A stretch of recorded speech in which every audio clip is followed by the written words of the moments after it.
Before we begin, I would just like to state for the record that today is October 20th, 2021, and my name is Ben Bauman, and I'm here in Indianapolis, Indiana, and I'm speaking via phone with Bill McCarty, who is in Bloomington, Indiana, and we are doing an interview for the Indiana Legislative Oral History Initiative. So just starting off, when and where were you born? Born in Anderson, Indiana, in July 11, 1943. Okay, and who were your parents? Harold, Harold, and Mary McCarty. Okay. Where was your family from before Indiana? Oh, my. We've done a little bit on that, and my mother's side came by way of Virginia and migrated it into areas just south of Madison County, Hancock County, and maybe Fayette County, and that area. Oh, okay. My father's side of the family, a little more vague, but both sides are, I don't know, 4 or 5 generations back when they came to the United States. Right. Mother's side, English to a large extent. My father's side, a German to some extent, and very Irish. Oh, okay. Interesting. Yes. And what were your parents' occupations?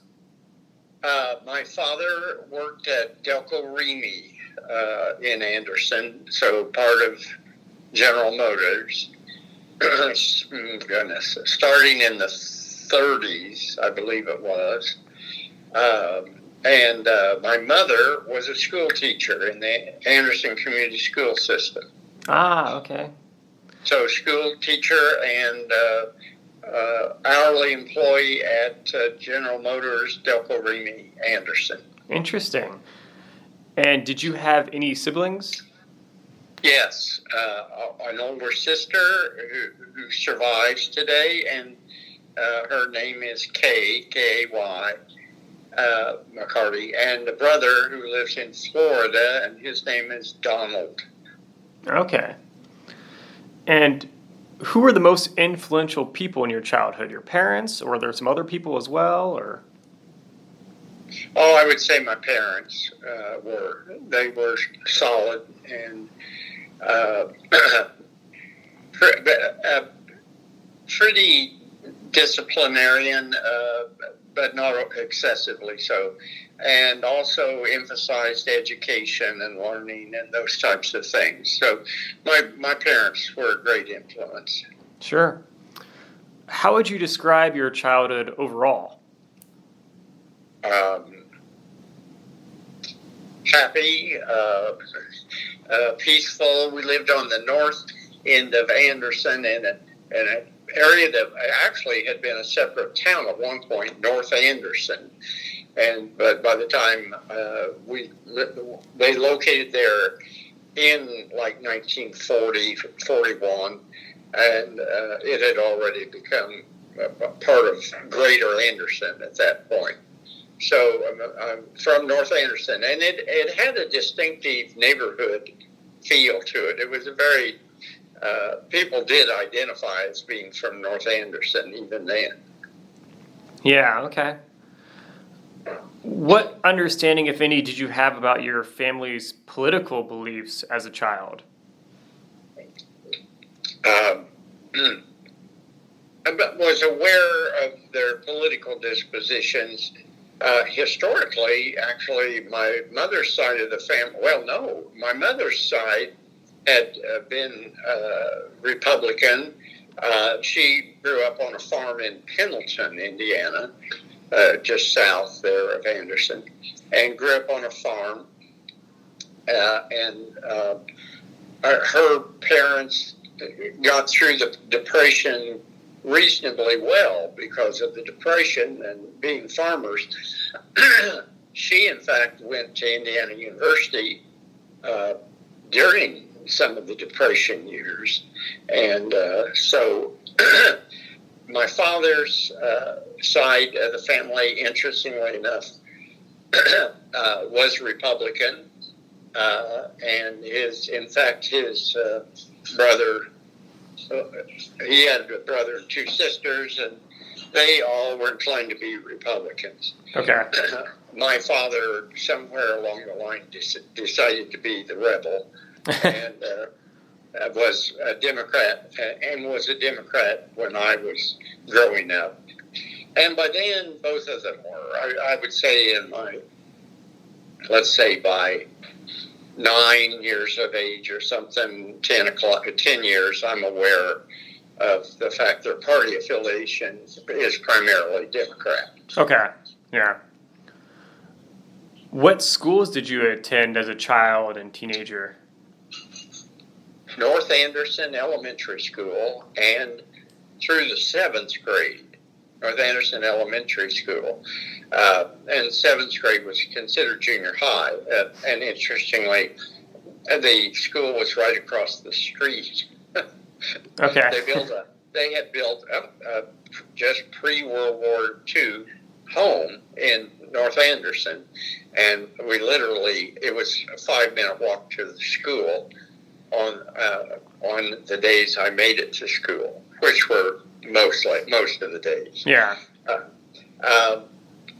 Let's see. Then my 8th and 9th grades were at Southside Junior High in Anderson, and then my sophomore, junior, and senior years were at Anderson High School, which at that time had about 500 students in each grade.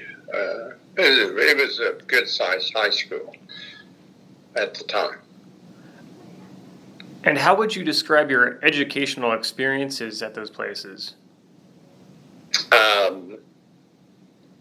Excellent, outstanding. I'm a product of the public school system and very proud of it, and very proud of the teachers and educators that I experienced along the way. And so I was very pleased, sometimes not at the time, but later, appreciative of various teachers and the quality of education at that time, certainly outstanding. So I have no complaints about it. In fact, the only complaint I have, ironically, is that when the school system reorganized or restructured and started building new junior highs and so forth, the irony of some of the controversies that were to come along later, like school busing.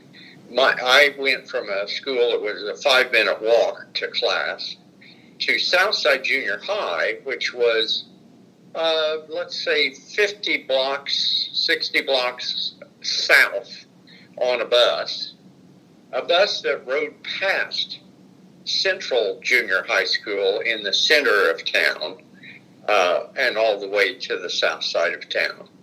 And there were perhaps not the best of reasons why the school districts were drawn that way at the time. Okay. And so, by the time I'm in college, I'm thinking, oh, wait a minute, what's all this fuss about busing? They loaded all of us in North Anderson on buses and drove us 50 blocks to the south side of town. Yeah. So that's kind of an aside, but sure. In later times, it did make an impression on me that the busing issue seemed to become a busing issue only in the 1970s, say. I'll stop at that. Yeah, okay. No, that's interesting, yeah. Did you have any favorite subjects in school, and were you involved in any extracurricular activities? Yes, subjects-wise, I suppose I sort of evolved into liking history and things like that. Although I had a good education and training in science and math. I've got to say science, math, and history were probably the favorite subjects for me. Yeah, okay. So then in extracurricular, I played basketball, football, and baseball from, my goodness, the age of 12 or no, younger on, and all the way till high school, and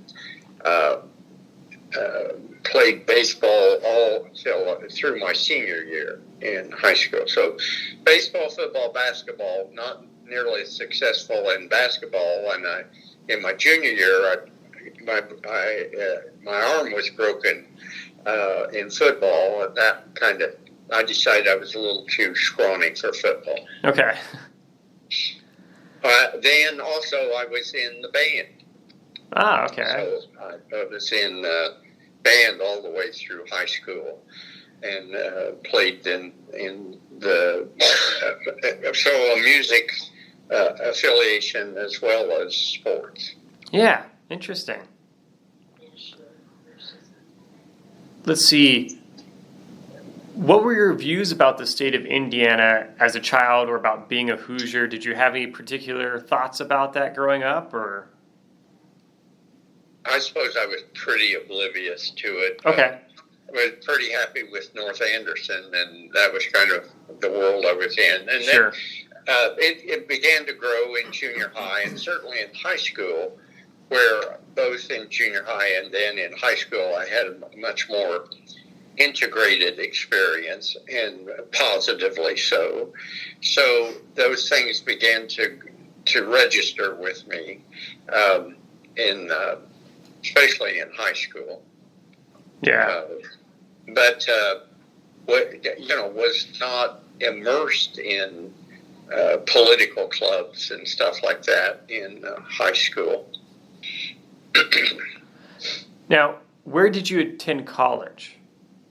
Wabash College over in Crawfordsville. Okay, and what was your major? History. Oh, okay.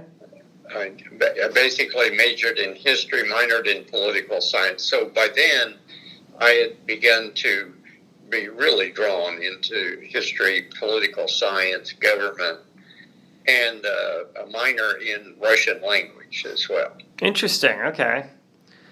And what did you hope to do with this education after college?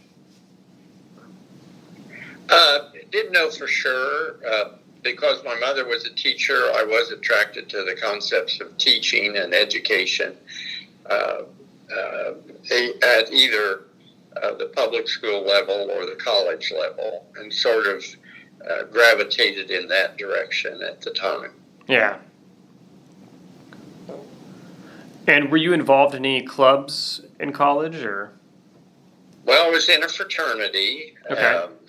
And some other clubs at Wabash, but again, not particularly immersed in Democrats or Republicans at that level. Was growing awareness of politics in Anderson and Madison County and back home by certainly, I would say by the time I was a senior in high school and definitely in college, right? Much more aware of political things. And so, how do you view your college experiences, looking back on them? Excellent education, wonderful environment. Small college. The enrollment at Wabash at that time was about 800, and so I went from a high school with 1,600 into a college with 800. Oh. So kind of downside. The quality of the education was good. The classrooms were small. Yeah. The attention from professors was very good. So it was a good experience. Much to my surprise, when I arrived at Wabash, I discovered there were no women there, and that was a bit of a setback for me. So, after college, what did you do? What was your first job and stuff? Well, after college, undergraduate, I went to graduate school at the Johns Hopkins University in Washington, D.C. The part I went to was in Washington as opposed to main campus in Baltimore, because what was in Washington was the School of Advanced International Studies, which is still there and very much in operation today. And it again was a wonderful experience, a 2-year program for a master's degree. Yeah. And the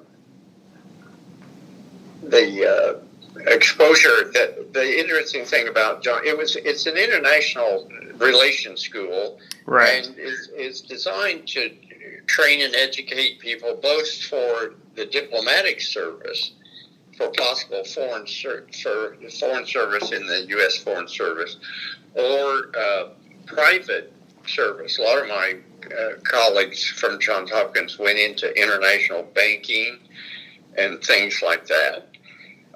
We also had students from internationally who came to Johns Hopkins at the time. Among them, Wolf Blitzer, who later becomes one of the voices of CNN. Yeah, sure. There were some really good experiences then. Yeah, that's great. And then, so after 2 years at Johns Hopkins, I then did go to Madison, Wisconsin, University of Wisconsin, and began graduate work there beyond master's, and with the idea of probably teaching at the college level at that time. Yeah, okay. And so, what were your career goals then after you went to Johns Hopkins and the University of Wisconsin? Yeah, the period really of 1963 to 1968 is one of those life-changing experiences. And every generation has some events or some things that kind of give them new direction. Yeah. So like 9/11 had a tremendous impact on that generation, and so forth. I mean, the World War II, the period that I came to total awareness was the civil rights movement of the 60s, and particularly traumatic was the assassination of John F. Kennedy, then Martin Luther King, then Robert Kennedy. That really changed my life. Yeah, it really did. Sure. And so after a year at Wisconsin, I left and came home back to Madison County and began teaching at Anderson College, now Anderson University, and also got much more invested in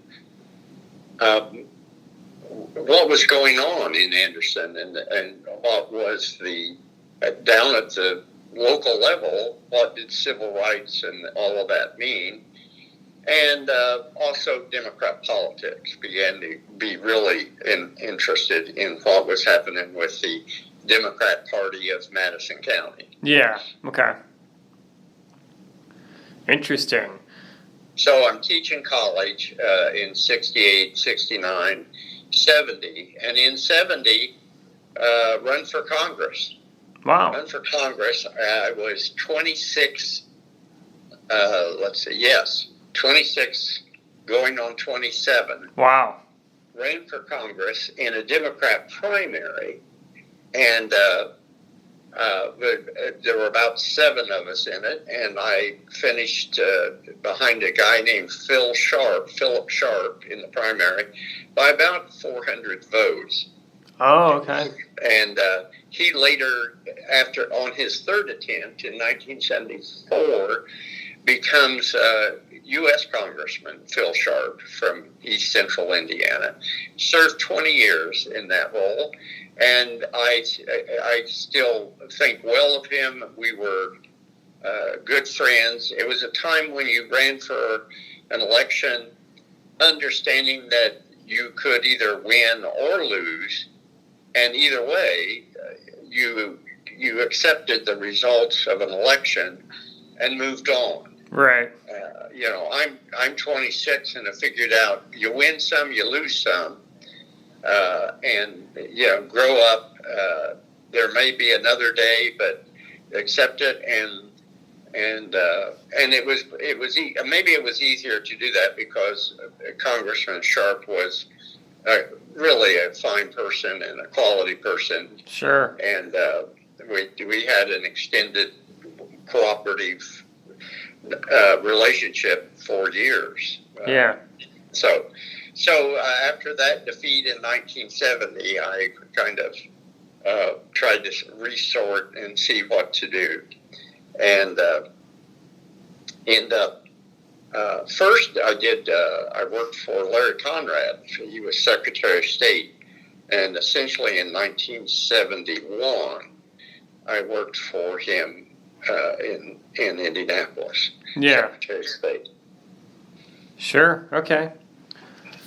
Do you want any more of that? Oh, well, you're welcome to. Yeah, I mean, if you have anything else to say, go for it. Yeah, this is. Then in 1972, Robert Rock, who had been Lieutenant Governor of Indiana from 65 to the end of 69, Robert Rock runs for mayor in 1971 in Anderson, and I came back to Anderson to be his park superintendent. Okay. I was superintendent of Parks and Recreation in Anderson, 71 to 79. Interesting. Okay. Let's see. Well, shifting gears a little bit before we go more in depth in your political career. So, thinking about your family and everything, when did you get married? I was married in 1972. Okay. In 1972. I relocated to Anderson and got married in 72. Okay. And do you have any children? I have two stepchildren by that marriage. Okay. Two stepchildren, a boy and a daughter. Basically son and daughter, stepson, stepdaughter. Yeah. And then we'll get to the second marriage in a little bit. Sure. Yeah. Let's see. So, tell me about how you started to get more seriously involved in, running for the Indiana General Assembly. Okay. Well, and I will say that the experience of the 60s did give me a very strong motivation to run and serve in office. Didn't know exactly where, and thus there was the congressional primary campaign in 1970. But though losing the primary, I didn't get discouraged about running and serving. Okay. During the time I was in Anderson, I also went to law school and completed my law degree in 79 from IU Indianapolis Law School. Got it. Okay.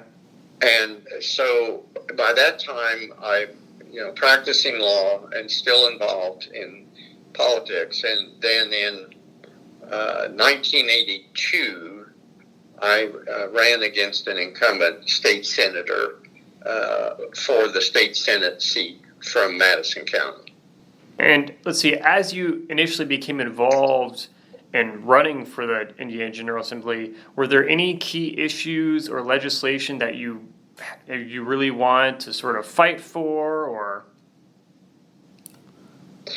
At that time, I was primarily interested, I think, in both public education and higher education in Indiana. Yeah. And a desire a recognition of how important that was for Indiana, and that we should invest and make more effort than perhaps we were making at the time in Indiana in public education and higher education. So education was a big motivating factor. Right. Civil rights and civil liberties were important to me as well. Yeah, sure. And then this seems like a small aside, and it is. It's ancient history now. One of the issues that I ran, in addition to education and just progressive civil rights approach, that we had a license branch system in Indiana that was feudal, Feudal, feudal, in which the winning governors, the party of the governor who won, got to run the license branches all over the state. Ah, okay. And I doubt that you're that familiar with it, but so the license branch operation and the licensing, the BMV of today, was run by the party, the political party. Ah, okay. That had won the governor's race. Yeah. And it had problems. Okay. There were funny things that were done in the administration of various license branches. Some counties were pretty good, and some of them who got the prize in every county was the county chairman. So the county chairman, or who he designated, would run the license branch. Well, there's a lot of money that flows through a license branch, and so it was a system that had to go. Yeah. It had to go because it was corrupt, not universally corrupt, but it had serious problems. And sure enough, you could count on a couple times a year the State Board of Accounts auditing a license branch operation and discovering missing funds somewhere in the state of Indiana or whatever. Wow. Okay. But the other problem with it was that you basically had one political party that was professional. It was paid. They had salaries. And the other one that was voluntary. Yeah. At the time, that would switch back and forth. For example, from 61 to 69, Democrats ran the license branch. Then from 69 on, until we passed license branch reform, it was run by the Republicans. And the benefit of it being run by the political party became more and more apparent. I mean, the disadvantages between the two parties became very obvious. You had a paid professional party run by a Republican county chairman and a volunteer organization on the other side. It had to change. Right. Wow. And so thinking about when you were campaigning for your General Assembly run, how would you describe your campaign strategy? Well, and there was I went through an uncontested primary, so I didn't have to do the spring battle. A lesson I learned from 1970. So the party said, "Yeah, you run against the incumbent." Yeah. The incumbent was the county chairman of the Republican Party. Ran the license branch. Okay. And served in the Indiana State Senate. Wow. He had been first elected just in 1978, and so he was in his first term. I was on cordial terms with him. I mean, it wasn't a personal thing at all.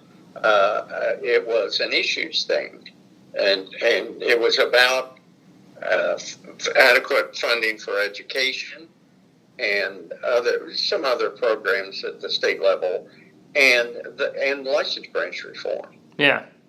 Okay. And my approach to political campaigns is basically need to pick about three major issues, focus on them, and deliver three messages to people and convince them that you're the better candidate. Right. And so that's what we did. And we had a spirited campaign, the two of us. The incumbent, you may interview him, I don't know, because he did serve.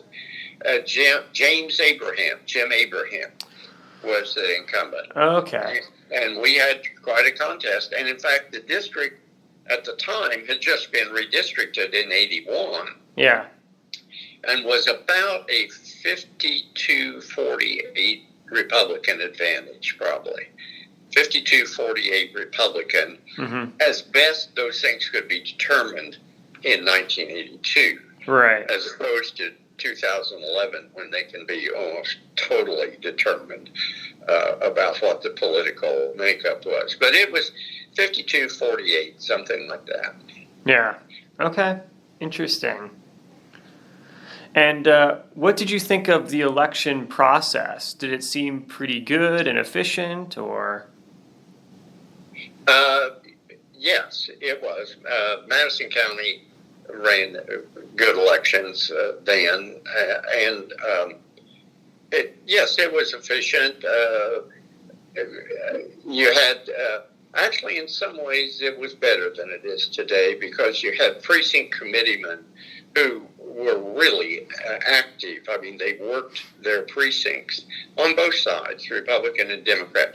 And you had competitive elections. Anderson had a history of Republican mayors and Democrat mayors. Obviously, we had a Republican senator who was preceded by a Democrat senator, and then I succeeded. So it was competitive. Which I think is very healthy for a democracy, that we have as many competitive elections as you can. Right. Because it forces both candidates toward moderation. Yeah. You know, there is a swing vote that's can be won over, and you don't win them over with extreme views. Sure. So that's the kind of political system that I grew up in and was elected in. It was competitive. I think I won that election by about 2,000 votes, which wasn't much. I mean, I won it 51-49 in a 52-48 Republican district. Yeah, so yeah. It was competitive, and I won because of a very good party organization at that time, but also because there were independents and people in Anderson that voted both ways, and in that election, I won some of them over. I won them over. So I believe in that kind of a system very strongly, and am alarmed that we have moved so far away from that, and therein lies a lot of the reason for polarization. Yeah. Politically, certain legislative bodies are polarized now because there's too many safe districts. Yeah. I've definitely heard a lot of former legislators across the political spectrum sort of highlight that issue with polarization and the causes of it. So it seems to be a reoccurring trend. Yeah. Well, good. I'm glad you're getting that message, because it's true and it's accurate. Both Vi and I have witnessed this and witnessed the evolution of it. Yeah. From, in my case, from 82 until by the late 90s, it was becoming more troublesome, and it just continued to devolve into this system where, with gerrymandered districts, you just don't. The competition is in the primaries, and primaries are battles within parties, and they by nature drive the candidates further to the right in the Republican primary and further to the left in the Democrat one. And Yeah. you end up with people who aren't threatened by a general election. And Yeah. that is not a healthy democratic system. I think it is the worst. I think it is the biggest flaw in the American political system today. Yeah. More than money, though money is a serious obstacle and a problem maker, but the gerrymandered districts are causing the polarization. Yeah. Yeah. Yeah. It's definitely something that it appears that most people are very concerned about. So it's not good. Yeah. Well, most of them, except the current legislators. I suppose if it benefits you, then people don't care as much. Right, except and that's one of the comebacks as well. And if your party was in control, you do the same thing. Mm-hmm. I never stood for that kind of fixed system. I Right. always thought it should be competitive, and you'll hear more from Vi when you interview her, probably. Yeah. I don't buy that. Well, the other side does the same thing. Sure. I will acknowledge that in the past was often the case. That has been the case. But some of us, starting in the 80s, were going, this system isn't working right. This isn't the way it should be. And you basically I witnessed the redistricting in 81 and 91. Those are the two where I was in the Senate. Oh, okay. Plus, no, I'm sorry. I was 81. I saw it redistricted in a way to make it more Republican, so I couldn't win. And I won in spite of it because it was still competitive. I mean, it didn't change that much. Yeah. In 91, I witnessed firsthand the deliberate drawing of districts, because at that point in 91, the Senate was 26 to 24, and the Republican majority was quite troubled about how competitive it had become. Right. And drew maps that basically put an end to that. Interesting. So 81, I was on the outside looking in. In 91, I was there and watching what went on. Okay, so yeah, in 1981, that was right before you had become a part of the General Right. Assembly? Yeah. Right. Okay. Yeah, that's interesting. I mean, and what goes through your head when you know that process is coming while you're serving there? Were you fully expecting there to be lots of gerrymandering, or were you kind of hoping there might be some compromise, or? I expected the majority party to, protect their majority. Yeah. But I didn't expect them. I don't know. In the 90s, it was like, well, here we go. They're in the majority. Watch what they do. But what has changed is the level of proficiency in doing that, with the computerization and the breakdown of census tracts to blocks and so forth. I mean, the 81 map making was an attempt to gerrymander to some degree. Yeah. But by 91, it was, you had computers, you had runs, you could add a precinct here and subtract one, and that was just the beginning. Okay. Things have gotten worse every redistricting since then. Yeah. 2001 was worse than 91. 2011 was worse, and 2021 is worse. Mm-hmm. And all you get is a supermajority that wins in the spring in their primaries, and a super minority that also wins in the primaries. Yeah. Yeah, okay, that's interesting. So clearly there's a big correlation with gerrymandering and increasing technology, which allows for even more efficient gerrymandering. Absolutely. And so, the idea that legislators should draw their own legislative districts is Charitably, the best way to say it charitably is antiquated. Right. It's of another era. It's of a different time. Yeah. And we're in the 21st century. We ought to acknowledge that the mechanics of drawing districts is very scientific at this point. Yeah. And recognize the only solution is an independent commission. Mm-hmm. And 16 to 18 states have that. Yeah. 16 to 18 states have another body draw the districts so that voters get to choose who they want, not the legislators. Yeah. Yeah, that's interesting. I'm a little off course, but I'm telling you, that's a part of the history from 1982 to the present. Yeah. That is a significant trend of legislative bodies at the state level all over the country, right, and certainly in Indiana. There was a time, and in some respects it started even earlier with the congressional districts because the state legislators started gerrymandering. The congressional districts definitely in the 80s, maybe, and even the 70s. And because they were easier to do, you didn't need that breakdown to figure out which counties were Republican and which counties were Democrat, sure, and so forth. But to do Senate districts and House districts, you needed to get down to the precinct levels.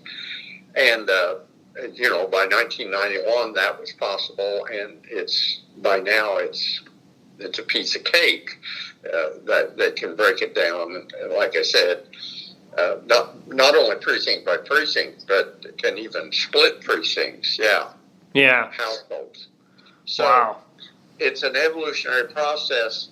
We used to talk about, even in the 80s, we talked about, we're getting a little partisan, but we're not nearly as bad as Congress. Yeah. That's now, sort of self-righteous pat ourselves on the back for not being as rabid as those people who've gone to the U.S. House of Representatives. But the truth is, by now, by 2021, it's the same atmosphere. Yeah. Wow. Yeah, that's again also kind of what I've been hearing. So it's unfortunate. So thinking back to your early days when you first got involved in the General Assembly, how did you feel when you first learned that you were going to be elected? I was a little bit shocked. Okay. I always approached elections, having lost the first election I'd ever run in, and the only one up to that point. I knew you could lose one. I wasn't so sure I could win one. Yeah, sure. So the 82 election was a challenge and very demanding, and I was surprised at the outcome. And polling wasn't as sophisticated then, nor I'm trying to think. I don't think I could afford a poll back then. Yeah. I don't think we polled other than the local newspaper polled. But you didn't have good polling in 82. Okay. So it was a bit of a surprise. It was quite something, and I'm quite enthused and happy, and head off to Indianapolis to start the first term in the Senate. Yeah. Okay. And did your campaign strategies evolve over your political career? Or were they the same? You kind of figured out a strategy, or? My wife is looking at me laughing. There's some stories. Okay. But they stayed pretty much the same. I would say that there was a shift in my case, there was a shift from door to door and some things like that, and more toward mailing. Okay. And use of local television, use of local movement away from radio ads and things like that to television spots, primarily on cable. In my case, where you could avoid Indianapolis costs, you did. Yeah. And so back then, again, elections were local. That's another thing that has changed. Tip O'Neill said all politics is local. That is not true anymore. That is not true. Mm-hmm. Between the interest groups and big money, virtually every race is national. And that even occurs in the state Senate and the House sometimes. I mean, there's a lot of out-of-state money that's interested in making sure they've got the right legislative body. Yeah. So that's another change. The gerrymandering and the movement of even state house and state Senate races beyond the local boundaries is very pronounced. Yeah. Anyhow, campaign-wise, I changed some, but in the course of running for re-election, time over time, I would admit that my desire to go door to door and get chased down the street by a Doberman Pinscher diminished my enthusiasm. Sure. And now the running joke in this household is I lost the first election, that congressional primary, to Phil Sharp because he put up billboards and I didn't. Okay. He had billboards up. So in 1982, I insisted on putting up billboards. And in 86, and in 90, and even in 94, I ran billboards, which by that time everybody was saying, this is a total waste of your money. Okay. Why are you doing this? And I had cut back on. So there's a campaign strategy that changed, but I couldn't let go of it. The only election I ever lost, I didn't run billboards. Wow. All right. Well. Yeah. Guess you know. Yeah. I think I pared back between my wife and my political advisors who were screaming at me. By 1994, I probably put up about 4 billboards. Wow. It wasn't much, but I had to have those billboards up there. There you go. That was the trick, I guess. Yeah. Well, it worked. Yep. It never got me beat. That's true. Must have. That must have been it. So. Let's see. So, what were you thinking when you walked into the State House for your first day in office? I was a little overwhelmed. Okay. And in awe of the process. And in fact, Bob Garton, who was the president pro tem of the Senate at the time, and had worked hard for the reelection of his incumbent Senator Jim Abraham, came over on election day and congratulated me and spoke to me. And it was like, wow. I mean, that was nice of him. That was really thoughtful. Yeah. So it was impressive, and it was like I need to take this seriously. And I had advised, one of the people that I valued their advice was Bob Rock, who had served as lieutenant governor and had presided over the Senate. A good, decent man who didn't fare so well with political coverage or the press. He wasn't a darling of the press. Okay. Some later governors and lieutenant governors. But he advised me, learn from your elders. Yeah. And there was certainly at that time a little bit of a mystique about don't go too fast here. Don't be too full of yourself. And so watch and listen to those who've served here for a while. And the other advice was figure out who tells you the truth and who stands by their commitment. Yeah. And not everybody in a legislative body does. That may be a shock to you, but maybe not. Yeah. Or some waver. I'll say some waver more than others. Okay. But within a couple of years, 2-3 years, you learn who you can rely on, whose word is good, both in the chamber and the hallway, the lobbyists. You just simply learn who gives you pretty much straight shooting and will tell you not only their side, but will listen to your side, or if it's a lobbyist, tell you what the opposing view is. I mean, they'll give you the full picture. And that was always important to me. Yeah. Okay. Interesting. And so what were your expectations for the legislative process, and were they was the process more or less complicated than you expected? Having taught government, I thought I knew it, and I would have to say, living through the legislative process, it's far more complicated than what I taught. Sure. It's hard to teach how complicated it is. It's hard for the press to depict it accurately because there's so many things.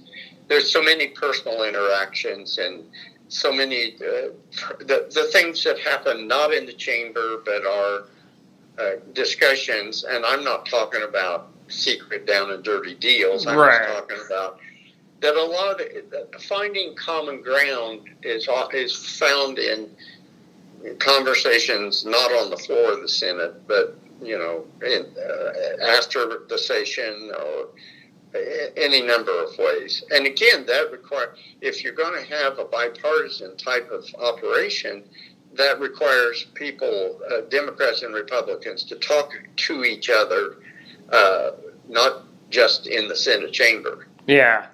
They got to visit with each other other places too. Right. Sure. So that was important, and I learned that. Yeah. Okay. And let's see, how did you know the needs and wants of your constituents? Oh, we would do those silly mailers where you ask a questionnaire that you mail out yourself. A lot of public appearances, like third house sessions, were very popular back then and very viable. And again, both Democrats and Republicans would show up. You didn't have people boycotting the chamber third house session or the League of Women Voters session for the community. You didn't have people stay away because they felt they were biased or that they were going to pick on you. Yeah. So a lot of public forum opportunities. I liked public forums a lot. I liked the personal interaction of talking to people back home. Right. So that was the measure. I didn't run around polling on things, nor I was always kind of skeptical of legislators who would say, I got 10,000 cards saying don't raise taxes. Yeah. And it's like, yeah. Who all, first of all, you probably ask a question like that led them to don't raise my taxes. But even if you didn't, I mean, what do you expect from people? Right. No, damn few are going to say raise my taxes. Although, like the Ball State public opinion polls, even here in the 21st century, they get public opinion responses that show 35%, 40% who are willing to increase funding for education in Indiana. Yeah. I was always struck in my district, which had the small Anderson University in it, and that those people valued education and valued higher education more than was realized. That even the parents who had not gone on to higher education aspired for that for their children. Yeah, sure. They very much. There were the people I went to high school with who decided on other careers and went to work right out of high school. A lot of their hopes and dreams were about their kids doing more than going through high school. Yeah. I was always very touched by that, and realized how important that was. Education was very important. I don't think that's totally distinctive of Madison County at the time at all. Right. But it was significant. So.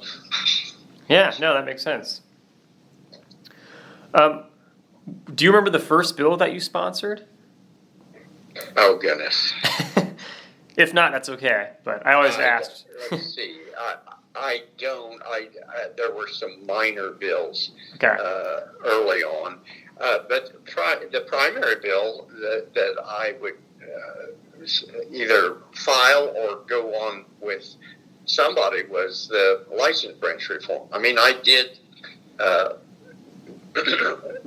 had said we're going to reform the license branch, and I felt compelled to try to accomplish that.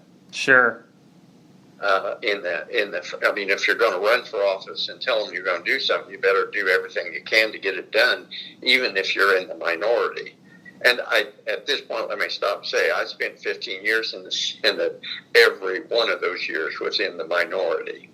Okay.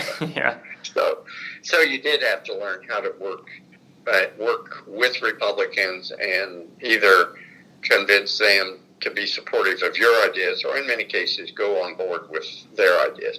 Right. And the license branch reform, which doesn't occur, that legislation doesn't pass until either 87 or 88. It was in 87 or 88. I was on the conference committee report with Senator Larry Borst from on the Republican side. In the Senate, it was Senator Borst and I on the conference committee report.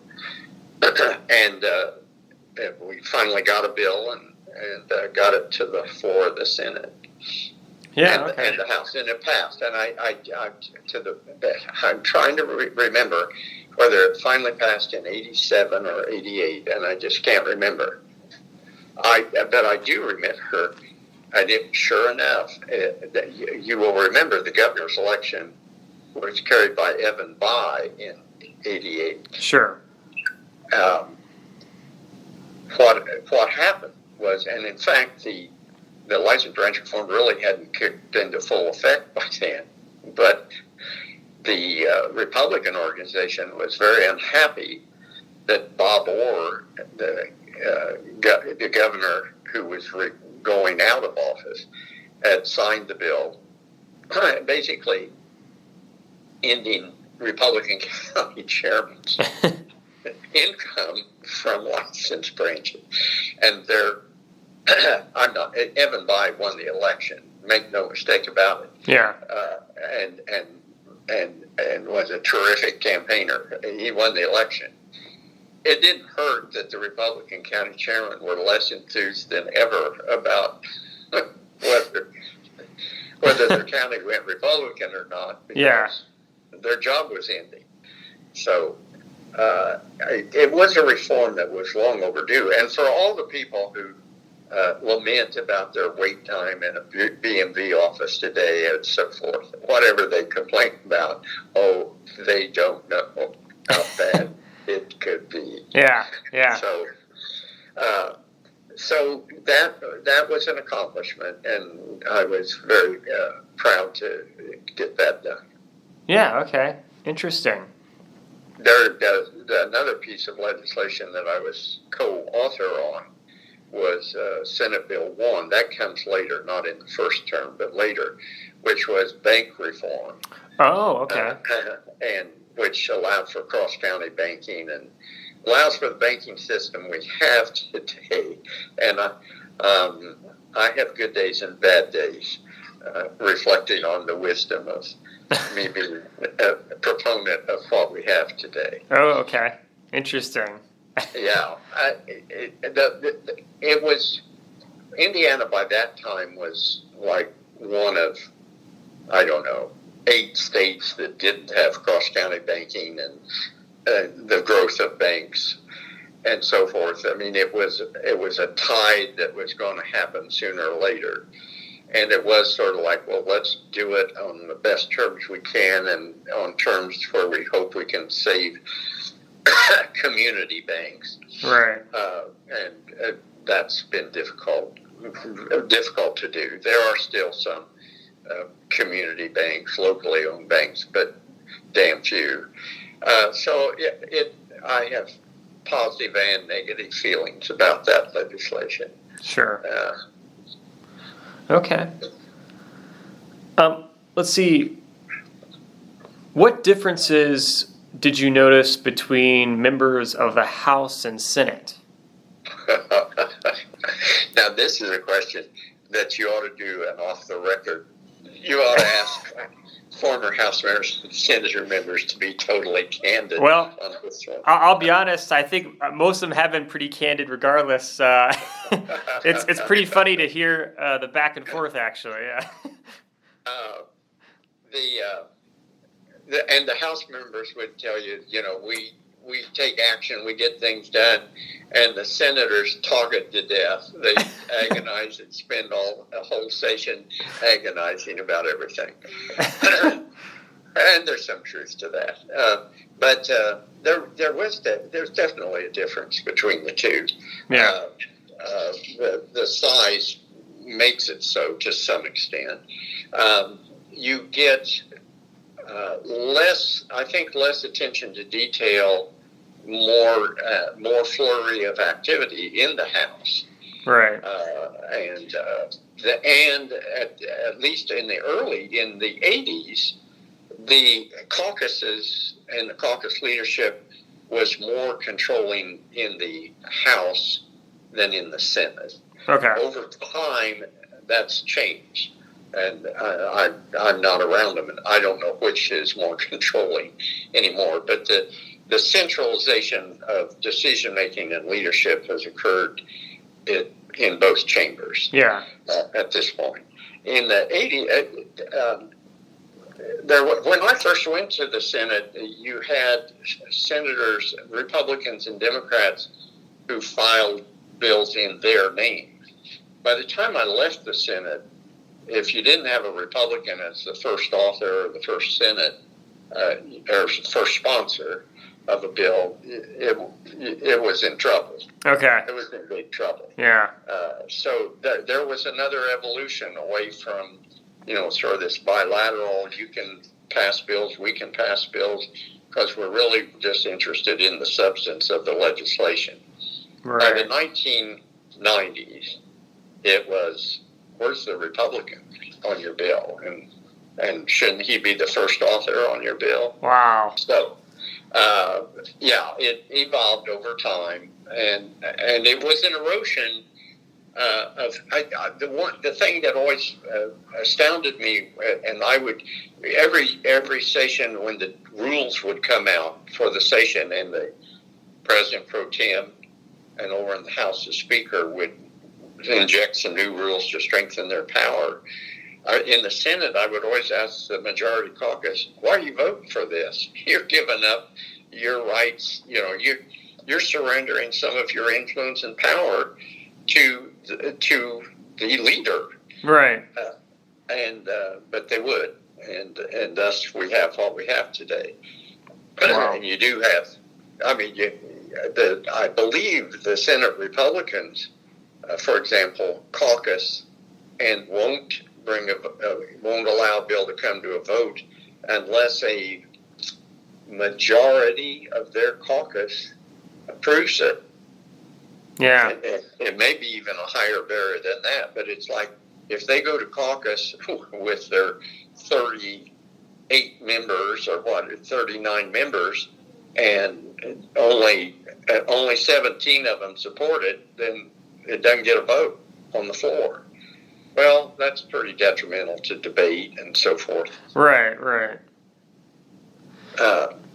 There's been a centralization, and that's even more obvious at the national level, of who runs the place. And I think it's detrimental to the system. There ought to be more independence of action. Yeah, that's interesting. I don't know if other people have made that observation. Though I respect Bob Garton. And Garton, let's see, I think he was the president pro tem of the Senate the whole time I was there. And I do respect him and have high regard for him. Mm-hmm. He succumbed to the centralization of power over time.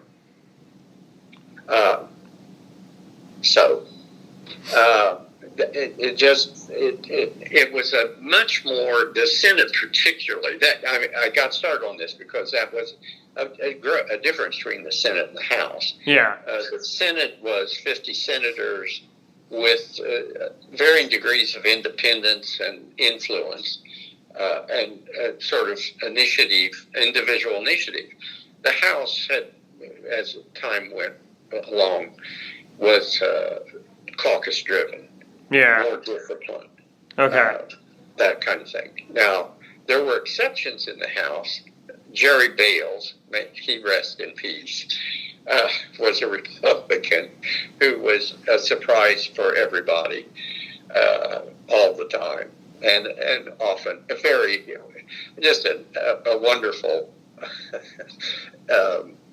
you got to have some mavericks. And he was good at it and did it with humor. So so you would have occasional mavericks there. And in the Senate, you used to have more independent votes, and now you have this caucus rule about the majority of the caucus has to prove it, or you won't call the bill down. Right. Let's see. Now, did you have a sense of how people would vote prior to actually voting? Yes, pretty much so. Okay. I mean, and that's, I don't know, I can't speak to the House and the difference there. There was a potential for more surprises there because there were 100 of them. Yeah. In the Senate, there's 50. It's pretty easy to count them as long as people are telling the truth. Now, were there last minute changes, even on the floor, say? Yes. Mm-hmm. There were times when somebody would say they're voting for something, and you'd look up there, and they were voting against it. We had a senator once who had an amendment in the Senate, presented the amendment, and it was not a very good amendment. But listened to the debate. The vote went up on the board. He took a point of personal privilege to explain his vote, went up to and said, I've listened to everybody. I'm going to vote against this amendment. So the vote was 0-50. Oh, my gosh. Yeah. That's one of those good laughs. And he was good-natured about it. But, he was in the majority. He was in the majority, put that amendment up there. And after everybody sort of questioned it, he said, I'm not very pleased with this amendment myself. I'm going to vote against it. 0-50. Oh my gosh. So I'm not going to give you the name. That's okay. Yeah, it's up to you. Yeah. Somebody else might remember it. Let's see. So I know you kind of had touched upon this a little bit already through various topics we've discussed so far, but what were the interactions like between Democrats and Republicans, and did that change over time? and how much so? Well, there was in the state senate, you mean? Yes. Yeah. There was this evolution away from collaboration, slowly, gradually. But even while I'm there, I may tell you this if she forgets to. She and a guy named Bill Swords, who was a Republican, they used to throw a spaghetti dinner for the backbenchers for the 15, 16, 18 senators. A third of the Senate would come to this spaghetti dinner toward the end of the session when things needed to get done, when agreements need to be made, just to improve the environment, just to keep things civil. Yeah. And there were other events like that. There were collaborative events socially, as well as the stuff that went on in the State House. I don't know if there were smaller groups. I can remember we were part of a smaller group that socialized that was like 6 Republicans and 3 of us. Some of that stuff just did go on. As a matter of fact, I mean, and in fact, each session it was like, when are we going to get together? And it was like, no, we really mean we want to get together. So that I'm trying to think if I left in '97 after the '97 session, and I would have to say by then most of that had frittered away. Wow. 96, 97.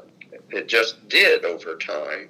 Yeah. And as races became, in that case, at least statewide, again, you didn't have the local Senate race in Madison County. You had, who's pouring money into which candidate in Madison County.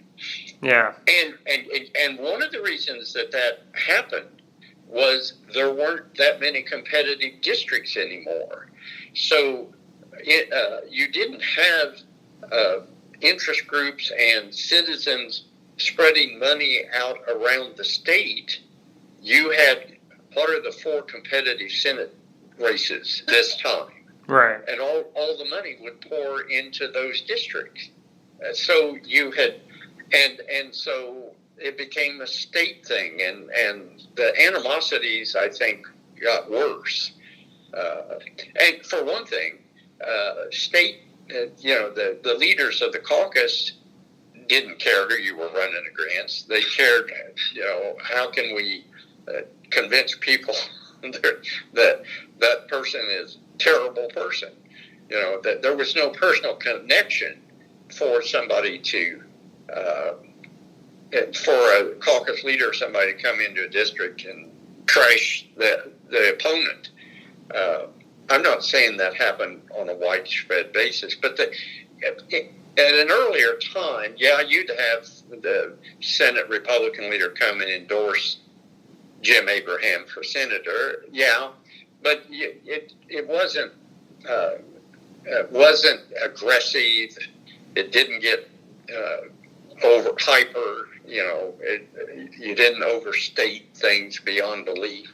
Yeah. And as time went on, it has become more that way.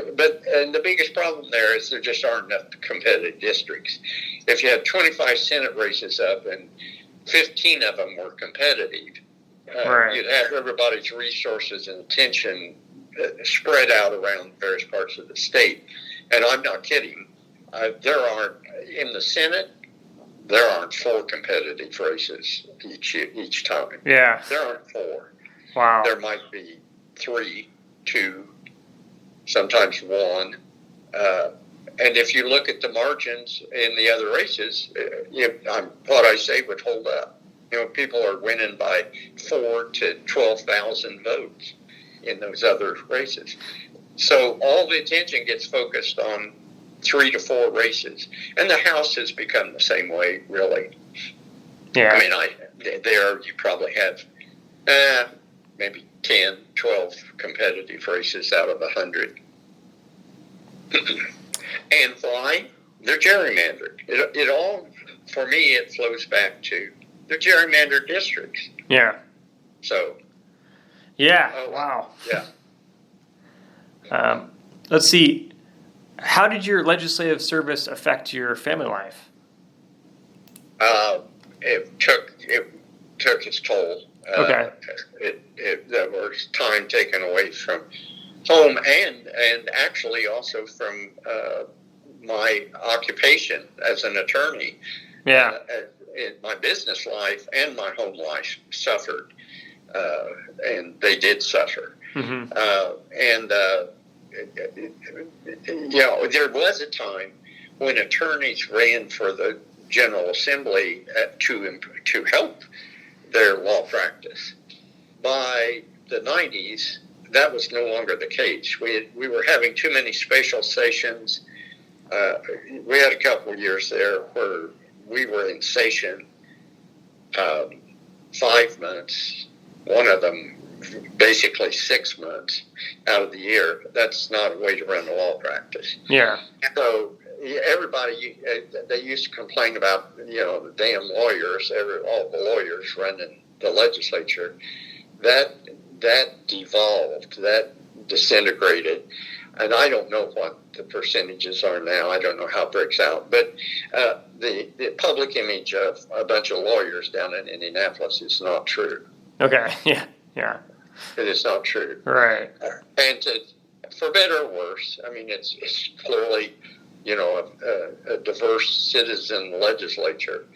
But it doesn't hurt to have some attorneys in these bodies who understand the importance of the precision of language in the legislative bodies, which to some extent, for a long time, by the way, was the difference between the House and the Senate. Mm-hmm. That you get bills that came out of the House that go, this could stand a little cleaning up.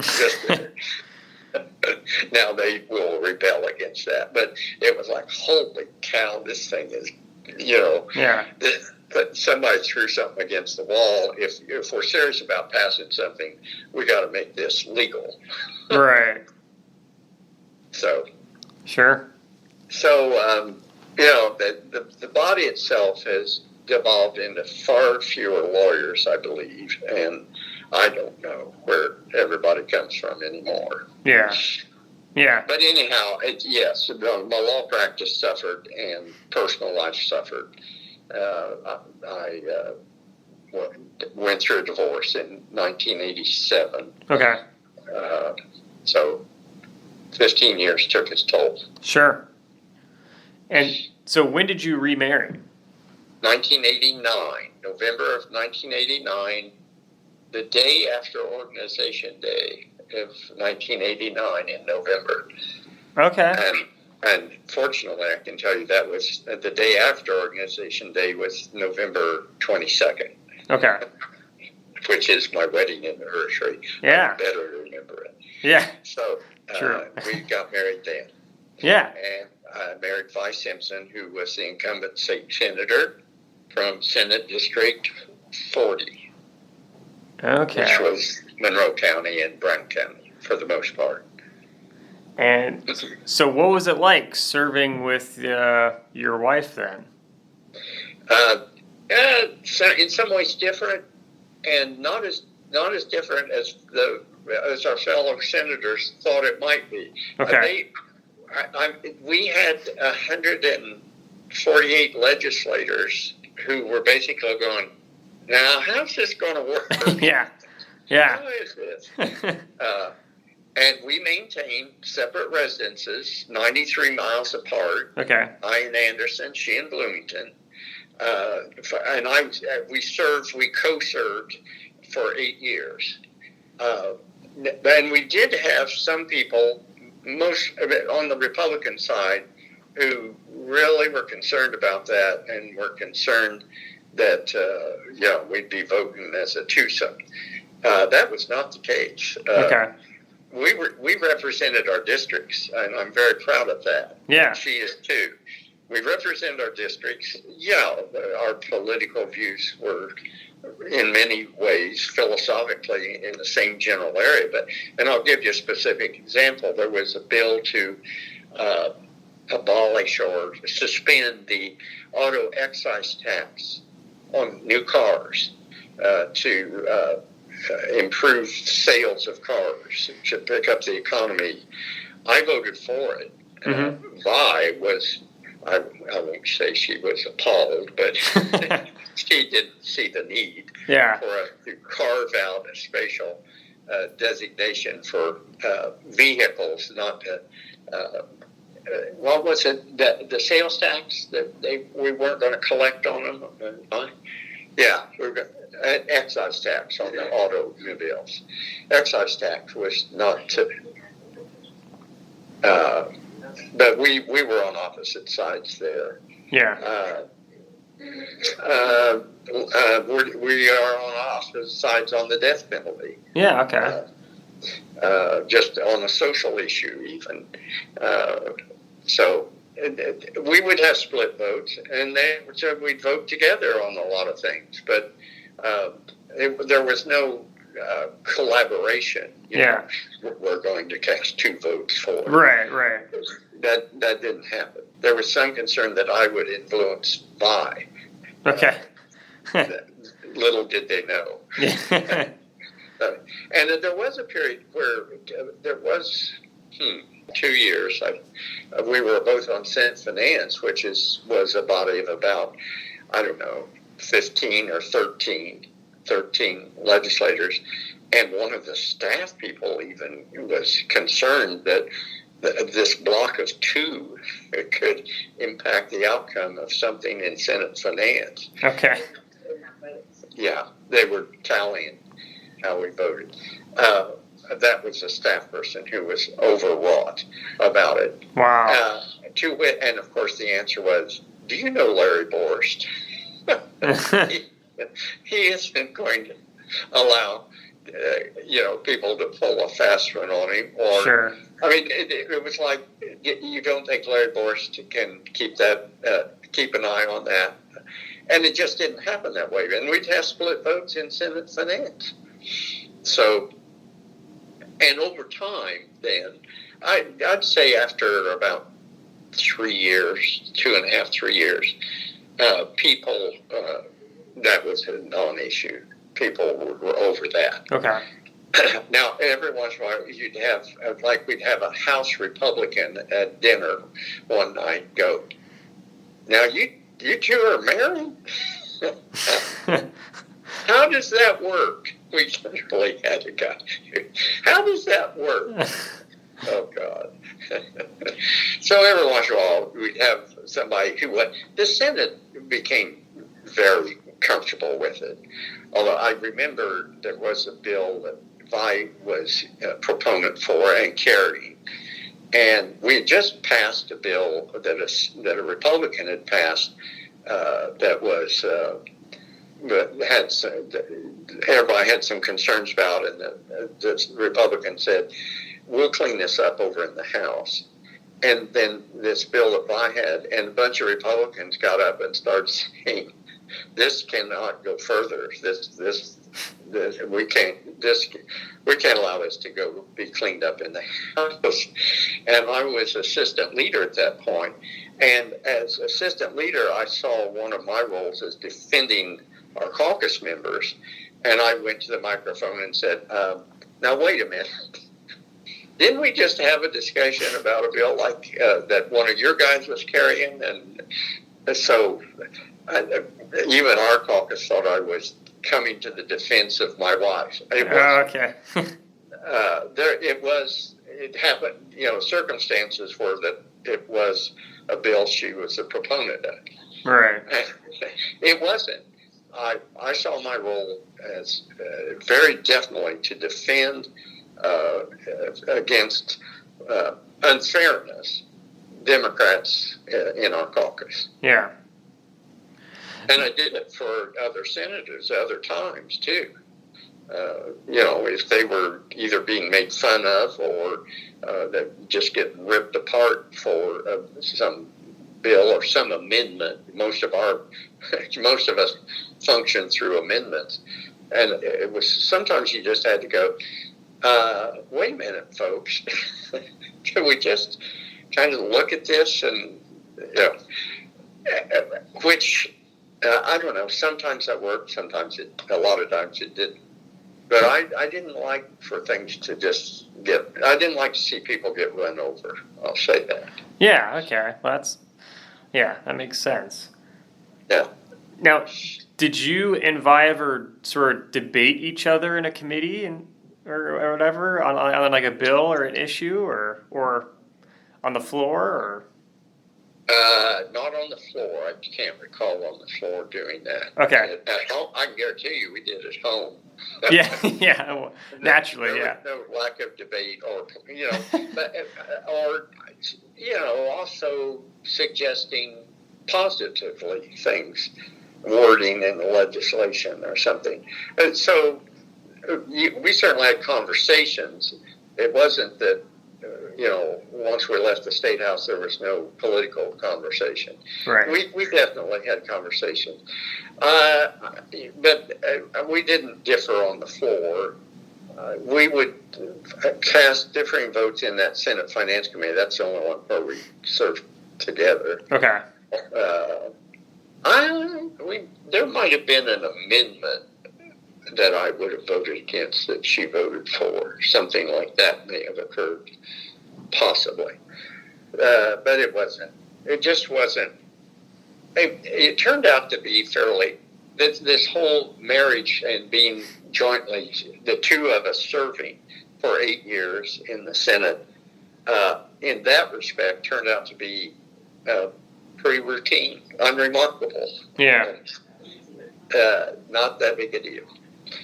So, yeah, it was a pleasant experience, and when we departed at different times in our careers, the Senate was very kind to us. The resolution, they were very kind, starting with Bob Garton in my case, and when she left in 2012, they were very respectful and very kind. Let's see. So, thinking big picture now a bit, what were the most controversial legislative issues during your time in the Assembly that you remember? Oh, boy.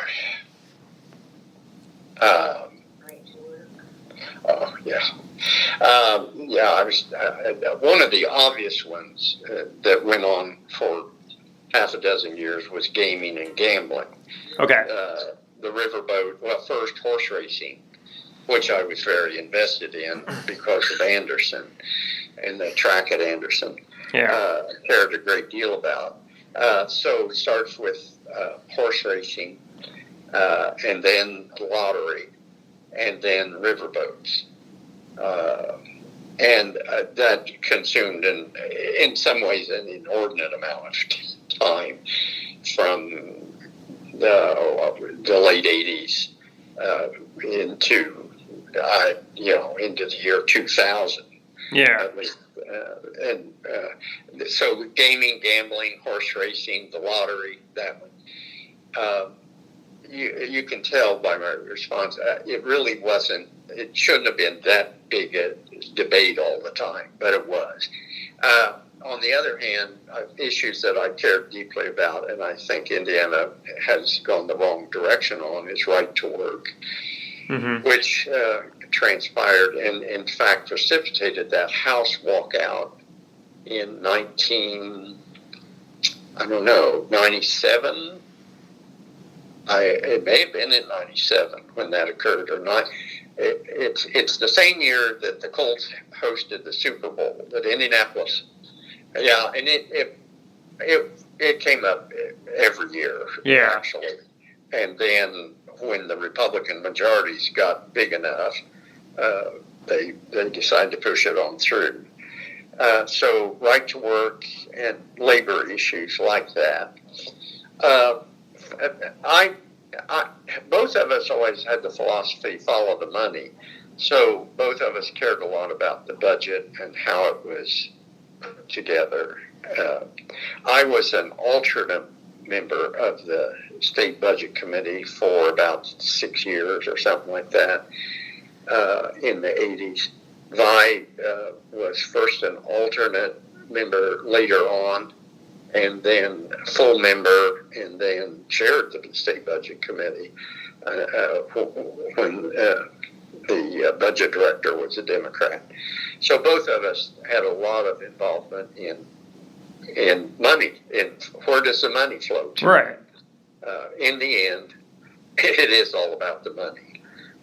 And so we were both very supportive of, again, public education, higher education, health care,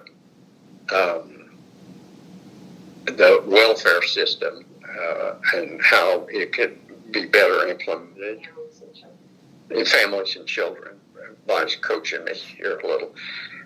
Those issues. I'm trying to think. One time, whether we should have an elected school superintendent or not was a pretty hot issue that has now fallen by the wayside. Okay. I don't know. Is that enough issues for you? No, that's fine. Yeah. Whatever. The big thing was appropriations and where the money's going. Right. And that kind of thing. Yeah. Okay. Let's see. Is there a particular piece of legislation that you remember that kind of took the most time, that you had to work on the most? Oh, the license branch thing. I also co-authored legislation that created the local economic development organizations, the LEDOs, which were the beginnings of the economic development corporations. That was something created, I think, under Governor O'Bannon. Local economic, it was county by county. The creation of a board that would promote economic development county by county. Okay. And that took some doing. The bank bill. The bank bill was another one of those. There are issues that never seem to go away. Yeah. And the bank bill definitely had a lifespan of about 6 years. Of course, there are other issues that never go away, like abortion. Right. We were very supportive of state parks and local parks, park and recreation funding at the state level and local level. Okay. So that took a lot of convincing sometimes. Yeah. That's pretty much it. And the other one that consumed a lot of my energy was the establishment of the horse racing track, and then the subsequent fitting it in with riverboats and how that was going to work. Because I felt that the state had made a commitment to horse racing before. Well, they did. They made a commitment before riverboats, and then along comes riverboats, which were going to just destroy the horse racing industry if there weren't some kind of adjustments made. So that was very, and then after that there were attempts to basically we worked out a system where the horse racing tracks were subsidized, assisted in some revenues as the riverboat industry grew. And there came a time then when some people just decided they were getting too much subsidy and they were just going to end the subsidy. Well, that would have killed them. It would have killed them again. So there's the gaming interests get crosswise with each other at times, and it's like people. There's enough here for all of you to benefit. Quit trying to undermine the other industry. So sure, that was a project always. Yeah. Over about at least 8 years, maybe 10 years for me. Okay. So, and then, I'll give you a good example. Yeah, go for it. A bipartisan collaboration. Sure. A local issue. We had somebody who wanted to create a landfill locally, and the constituencies were very opposed to it. And it was not a good site. It just wasn't a good site. It was close to the Anderson Airport, and if you know anything about airports and birds at landfills, this doesn't work well. The other thing was it was within, I don't know, a quarter mile of Killbuck Creek, which feeds into White River. And then it was like, whoa, this is crazy. Well, that came up every year, and every year it came closer and closer to being approved. And in fact, it was approved at the state level, I think. They had signed off on it, and Pat Kiley, who was in the House, Republican from Anderson, and I worked for about 3 or 4 years on creating local legislation that gave the county commissioners or the county council sort of a say over the location of landfills in their county. And Pat Kiley was chairman of House Ways and Means, Republican. And I mean, Kiley was very influential. And the two of us worked together on that issue. Yeah. And it was a local issue. So, I mean, we weren't running against total opposition, but it was a challenge. I found working with my House colleagues in the House, I enjoyed working with. That was Pat Kiley. It was originally Craig Campbell, who is along with Larry Borst, is the authors of Pure Mutual Betting, of getting the whole horse racing thing up on the radar and going. Craig Campbell, and then Roland Weber, who I served with, who was a very distinctive, eloquent, I'm not sure he was eloquent, but he was, colorful. Yes, colorful. God love him. He's since passed away. And he was a Democrat, but Kiley, as a Republican, and I, we rarely disagreed on things going forward. Even in budget matters, we kind of made sure we were in agreement on things as they related to at least East Central Indiana. So, well, I did that. I belabored that. No, that's fine. That's the more information, the better. So, let's see. Well, my next question then is, what was the biggest hurdle that you had to overcome during your time in office?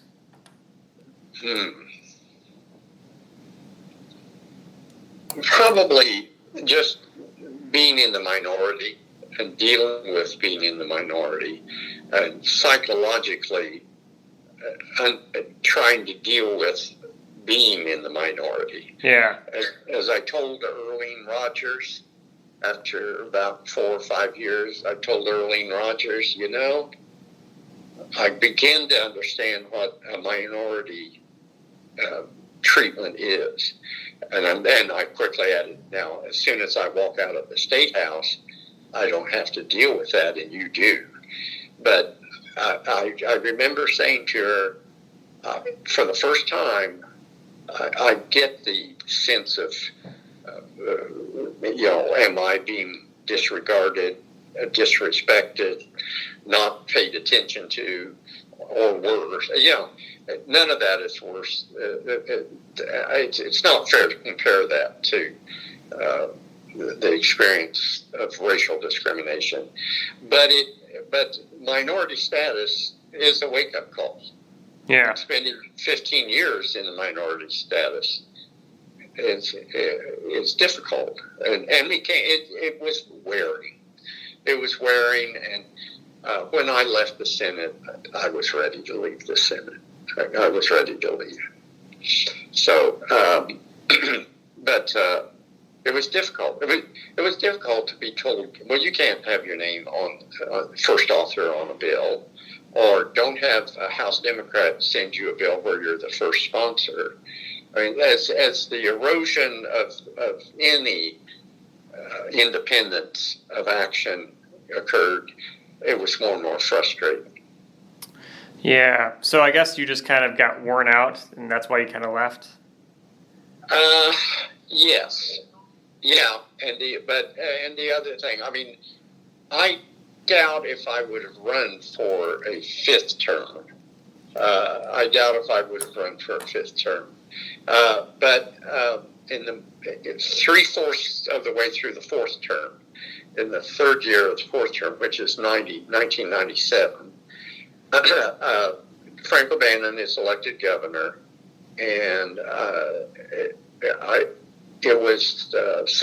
they sounded me out about moving to the executive branch and chairing the Indiana Utility Regulatory Commission.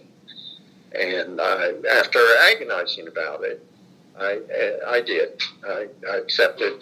And in mid-June of 97, June 30th, July 1st of 97, I resigned from the Senate and went over to chair the Utility Regulatory Commission. Right. So that was the departure. I had a lot of fond memories, and the fond memories survive a lot better than the negative ones do. And in fact, a lot of the negative ones are now kind of funny. It's things you can laugh about, but at the time, some of it you didn't feel like laughing about. I was tired of one of this. I don't know if you have other people, legislators, say this. I was tired of other people controlling my schedule.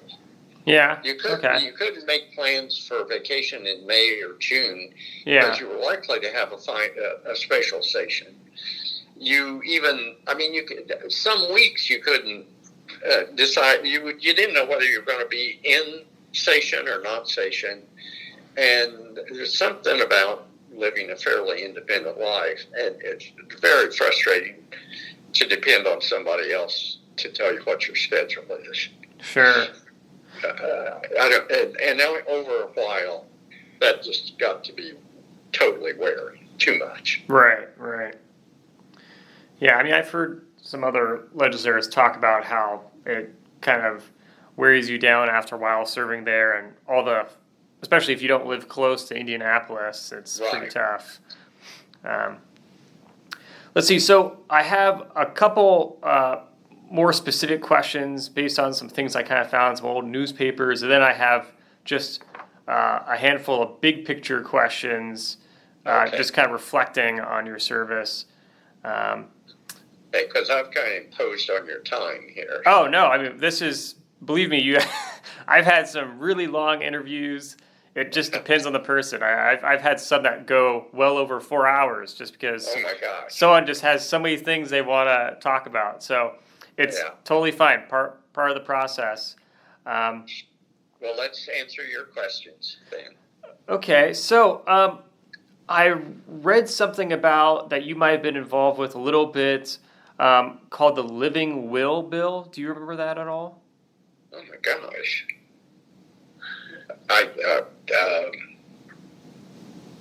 And helping create the Living Will legislation for Indiana? Yeah. He's telling me I did. Yeah, I did.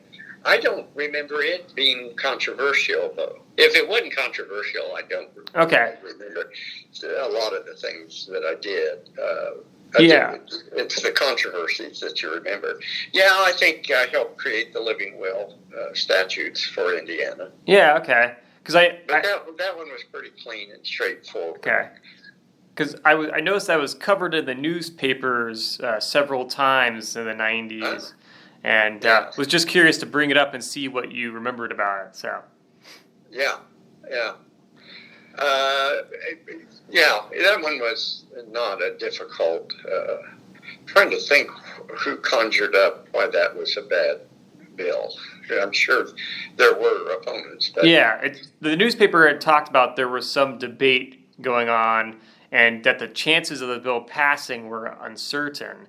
But yeah, I'm guessing that it was the far conservative religious groups that were fearful about it placing, I don't know, decision making. Oh yeah, it's coming back. The termination of life. Who should determine when one's life is terminated? Mm-hmm. And I think there were groups who were concerned that we would let that death was a natural thing and no one should interfere with that kind of thing. That is coming back to me now. That was one of the issues. We're going to have people making life and death decisions for other people, and they have every right to stay in comatose status for 7 years. And I remember now. Okay. I obviously thought there was a more reasonable approach to things. Yeah. And so, what exactly did the Living Will bill do? Well, it allowed you to designate who would make determinations about life and death situations for you. Okay, yeah. And make them official record.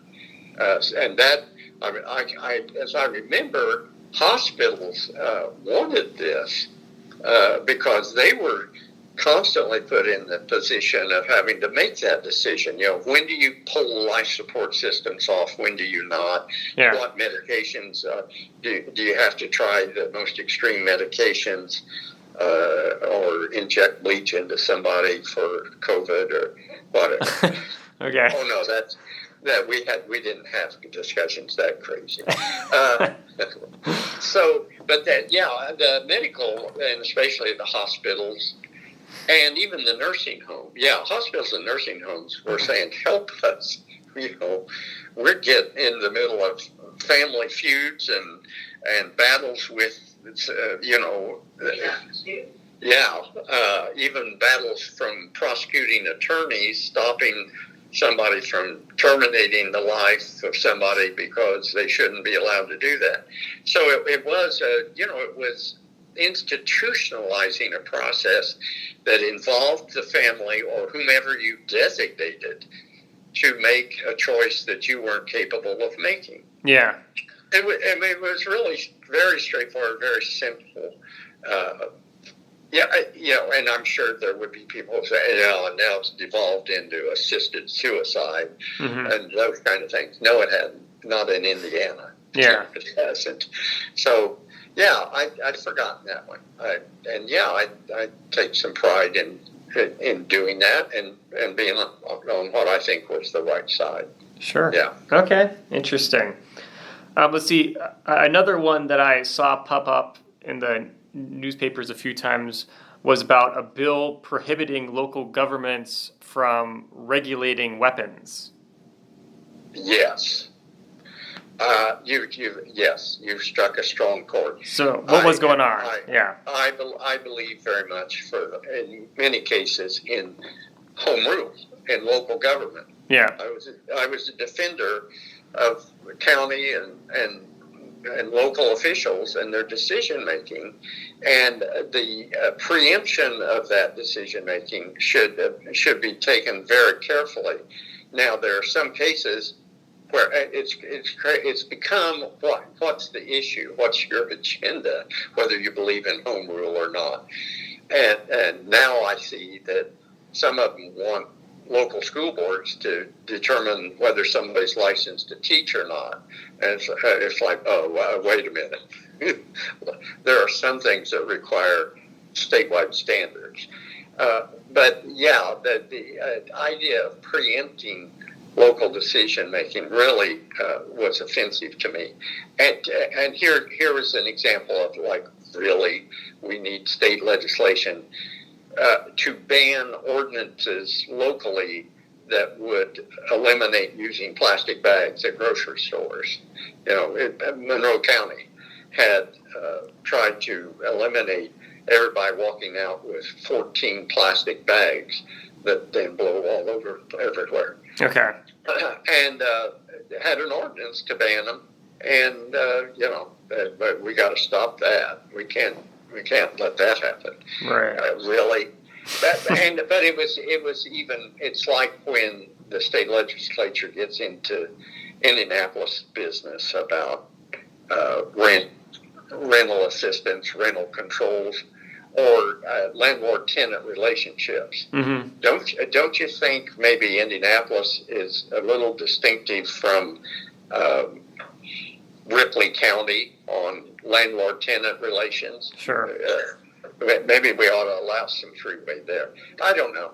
I believe in home rule, but you've triggered another major point I would make is there are very, very few absolutes in the political arena. There are not very many. It's 100% here. We know what's right. And the issues that have devolved into 100% are very, very destructive to the system, I believe. And I would count abortion there. Mm-hmm. I would count gun usage there. The newly emerging one, freedom, individual freedom. There is no such thing as absolute freedom, and not in a society that functions, there isn't. And these issues are not zero-sum games to the majority of the electorate. Now, to some they are, I understand. But the people where there can be no abortions under any circumstances, really? Yeah, that's not the real world. That's not what happens. Guns, you can't tell me what guns I have and where I carry them. That's not a 21st century society. And this whole thing about I alone will decide whether I get a vaccine or not. To hell with society. I'm sorry. So I come from public service and a sense of community. Right. That we're all in this together, really. And yes, there's lots of room for individualism, especially in the American political system. It is not absolute. Yeah, so I mean, do you feel that compared to when you served in the General Assembly, do you feel that these conversations about the topics you mentioned have become more toxic then, or are about the same? More toxic. Okay. Yeah. Yeah. More toxic. It's, I don't, the accusations that fly around. Now, a lot of it's from individuals outside the arena, but sometimes legislators get way out there. And so there are legislators where things are absolute. I mean, there's some things they just, can't tolerate. But insinuating, a fellow legislator is a baby killer is way over the top. Right. That's totally unnecessary. It's not a fair representation of anybody, and it's just not even civil discourse. Mm-hmm. And the same thing with guns. You hate guns, you're going to abolish guns. No, no one said anything about abolishing guns. It's you give them an inch, the next thing you know, your freedom is lost. Those absolutes, even, freedom of speech, freedom of assembly, freedom of religion, there are limits to that. Right. And actually, the whole freedom of religion thing is getting a little overstated. Witness the legislation they passed, the Religious Freedom Act or whatever it was, and all the difficulty they got into after passing it, and how to extricate themselves from it. The Bill of Rights, for the most part, is not 100% absolute this or that. There are exceptions that have been defined over time by Supreme Courts and do fluctuate within a range. But this zero sum, I win or I lose everything, is not appropriate in the political world. It isn't. Yeah. Which all gets back to, you can win an election and you can lose an election. Sometimes you lose, and you better come to terms with that. So, public service and common good, and these are the rules under which we function, are terribly important. Yeah. Sure. You had some other things. Yeah. Maybe. So now, I'll try short answers. no worries. Either way. Yeah. So looking at kind of these more big picture reflective questions on your service, how would you summarize your time overall as a state legislator? Oh, positive, highly positive experience, and I think I was that my general record is positive. I hope, but a tremendous experience, and just interacting with people and personalities that I did helped me to understand other perspectives, other views, other personalities. Enjoy other people and personalities. One of the reasons I used to teach school and encourage people to run for office or get engaged in the politics, because it gives you wonderful stories.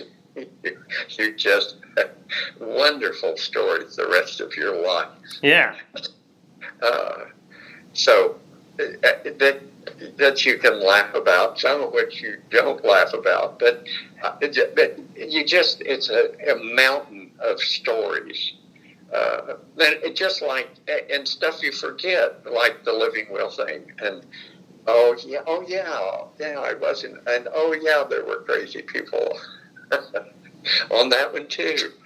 So, okay, next question. Yeah, so I mean, you mentioned stories. What would you say is your favorite story from your time as a legislator? It could be a funny story or just anything. So.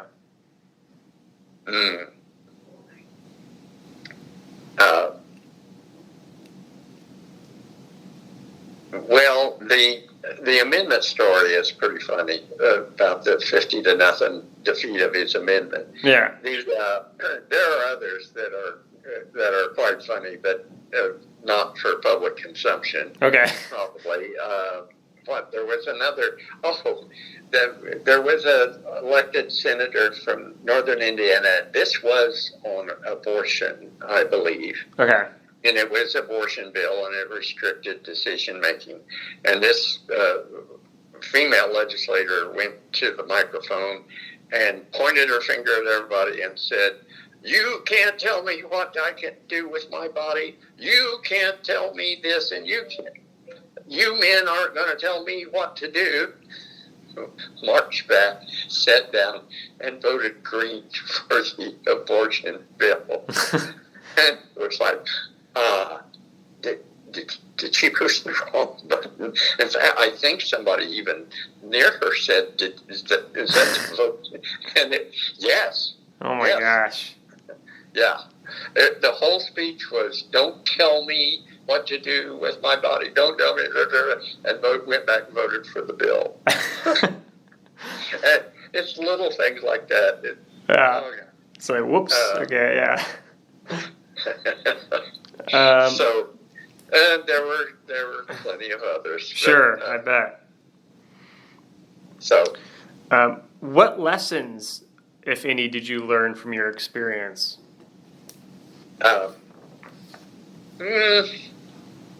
Tolerance, patience, via scoffing. I learned patience up to a point. I don't have the patience Vi does. Okay. I learned to appreciate other people and enjoy. I used to think to myself, if I wrote a book about politics, the title of it is, if you're not laughing and enjoying yourself, you shouldn't be doing this. Because don't do this to inflict pain on yourself. So I obviously see it as a pleasant experience. Having said that, I learned what I suspected. I learned. I far preferred the executive branch to the legislative branch, where at least chairing a commission in the executive branch, okay, where decisions could be made. You didn't have to, spend 6 years trying to pull everybody together. I'm not as good at the legislative process, without question. Was not as good as Vi is. Vi is superb at understanding the legislative body, how to function in it, and unlike I, who managed to function in it for 17 years, or 15 years, I'm sorry, for 15, it seemed like 17. For 15, Vi was in the legislature for 28 years until she ran for lieutenant governor. Yeah. So she loved that arena. And especially the conference committees. She loved that. But I just don't have quite the same disposition, and would rather say, okay, we've got 5 commissioners and I got 3 votes. We're going to go in and pass this thing now. Yeah, okay. And it was more than just being in the majority. I mean, therefore, would I felt better in the majority? Yeah, I probably would have. But now it's more about getting things. It's about getting things resolved. And legislative process sometimes gets things resolved, and sometimes it takes forever. And at some point, it's like, I give up. We're never going to reach agreement on stuff. And abortion is one of those issues, because there are groups that won't settle for anything rather than total victory. But this one, I used to kid Luke Kinley about. Luke decided to take on mechanics liens one time and reform the mechanics liens process, because builders and everybody had an opinion. I remember taking it on, and I told him, good luck. About 3 years later, he said, should have listened to you. There's some things that are eternal. Having said there are no absolutes, there's some disputes that just never seem to get resolved. Yeah. Dentists and dental hygienists, or chiropractors and doctors, their disputes are eternal. Yeah. So, although they make incremental changes, even they can make incremental changes. Although I'm not sure the mechanics lien bill legislation has been changed. You might want to check on if anybody ever got that cleaned up. Maybe okay. He did. He lasted longer than I did. So 15 years was plenty, and I learned a lot and benefited tremendously from it. Right. And enjoyed things so much. But 15 was plenty, and the executive branch was a nice respite, a nice change. Yeah. Do you have any regrets as a legislator? Oh.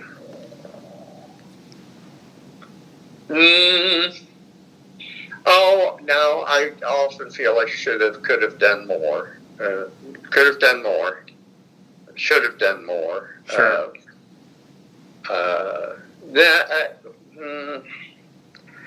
I obviously don't spend much time regretting, or I would have something would have popped into my mind. But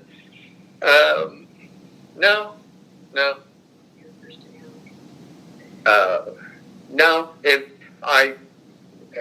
At the time, I even had regrets about leaving and second guessed myself. But within a year, I realized I was where I wanted to be and happy doing what I wanted to be, and having an impact on major policy in Indiana, at least in the area of public utilities.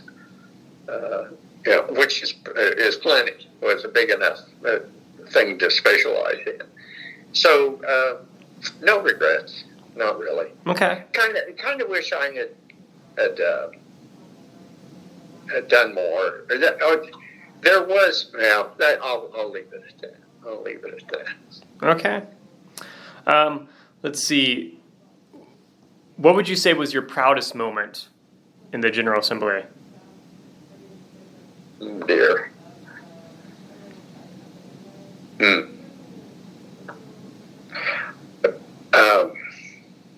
Actually, it's kind of it was a proudest moment whenever I could get the majority of the chamber to hear an argument, understand it, and accept it. Okay. To convince, the proudest moments were convincing people to do something. Yeah. Or to stop something. It's to stop something. And that could be over policy, over, this is bad policy, or this is a bill that it just doesn't do what it says it's doing. Mm-hmm. And, stop it. You're going to create more problems than you're going to solve, or something like that. Or do we really want to go that far, Senate? One of the people I respected on the other side was Les Duval, who was a Republican senator from Marion County for some time. And at the end of each session, he would get up and give us a speech on the changes we need to make. Okay. And most of them were they were collaborative, positive, affirmative changes. He was right. He'd get maybe 1 out of 10 of those changes made. But I respected that and always hoped that people would listen to me when I was talking about the process in the same way. And the smaller and smaller your minority gets, the less and less people listen. Yeah. They're just simply fewer people willing to listen.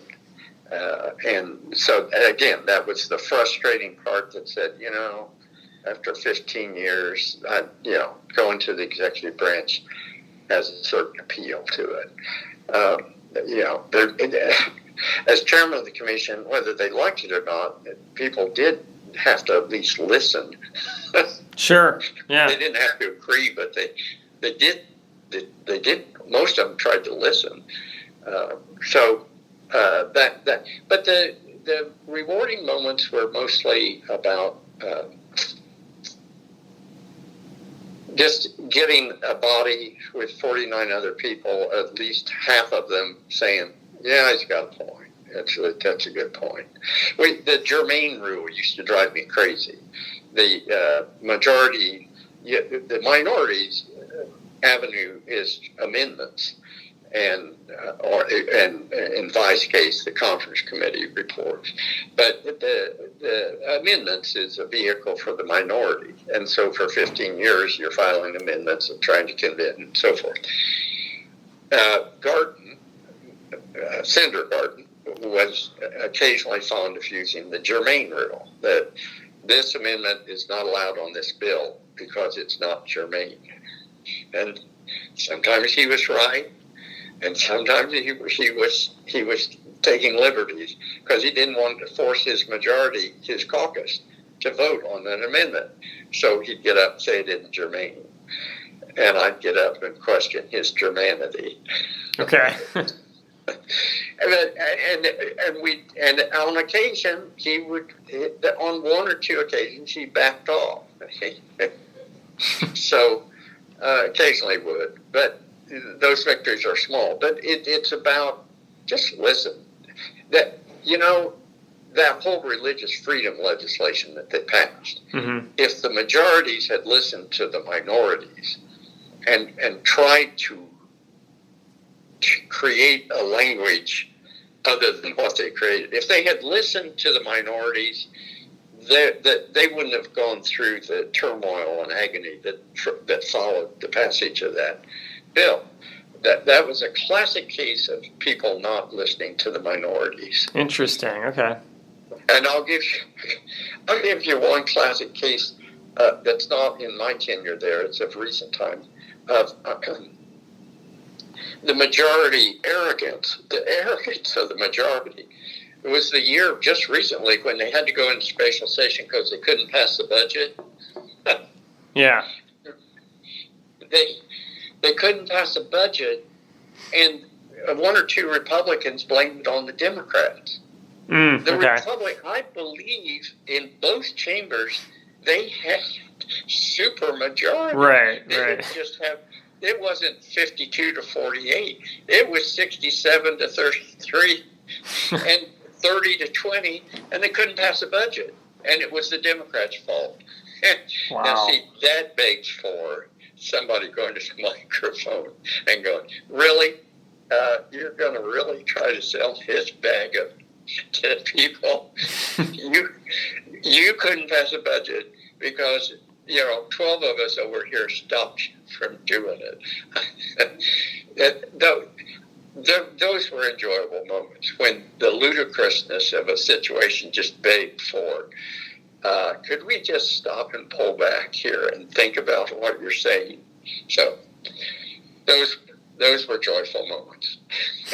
Okay, interesting, yeah. Let's see. What advice would you give to future legislators or even current legislators? To work hard, to be prepared to deal with people and be flexible and listen a lot to what people are saying, because you can learn what they're willing to give on and what they're not willing to give on, or you can learn what they're really up to. I mean, you learn a lot more by listening. Unfortunately, I've not followed that today. Okay. I'm talking too much to you. You learn a lot more by listening. And I would advise people in a legislative to learn a lot, build coalitions. You got to have a network of people you can work with, learn from, and on both sides of the aisle. And it's incredible, difficult to do that now. Don't be owned by your constituency. Be in touch with your constituency, but it is a representative democracy.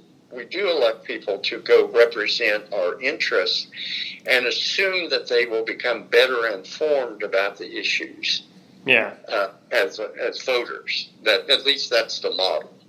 Well, sometimes your electorate, especially initially, isn't quite right on something.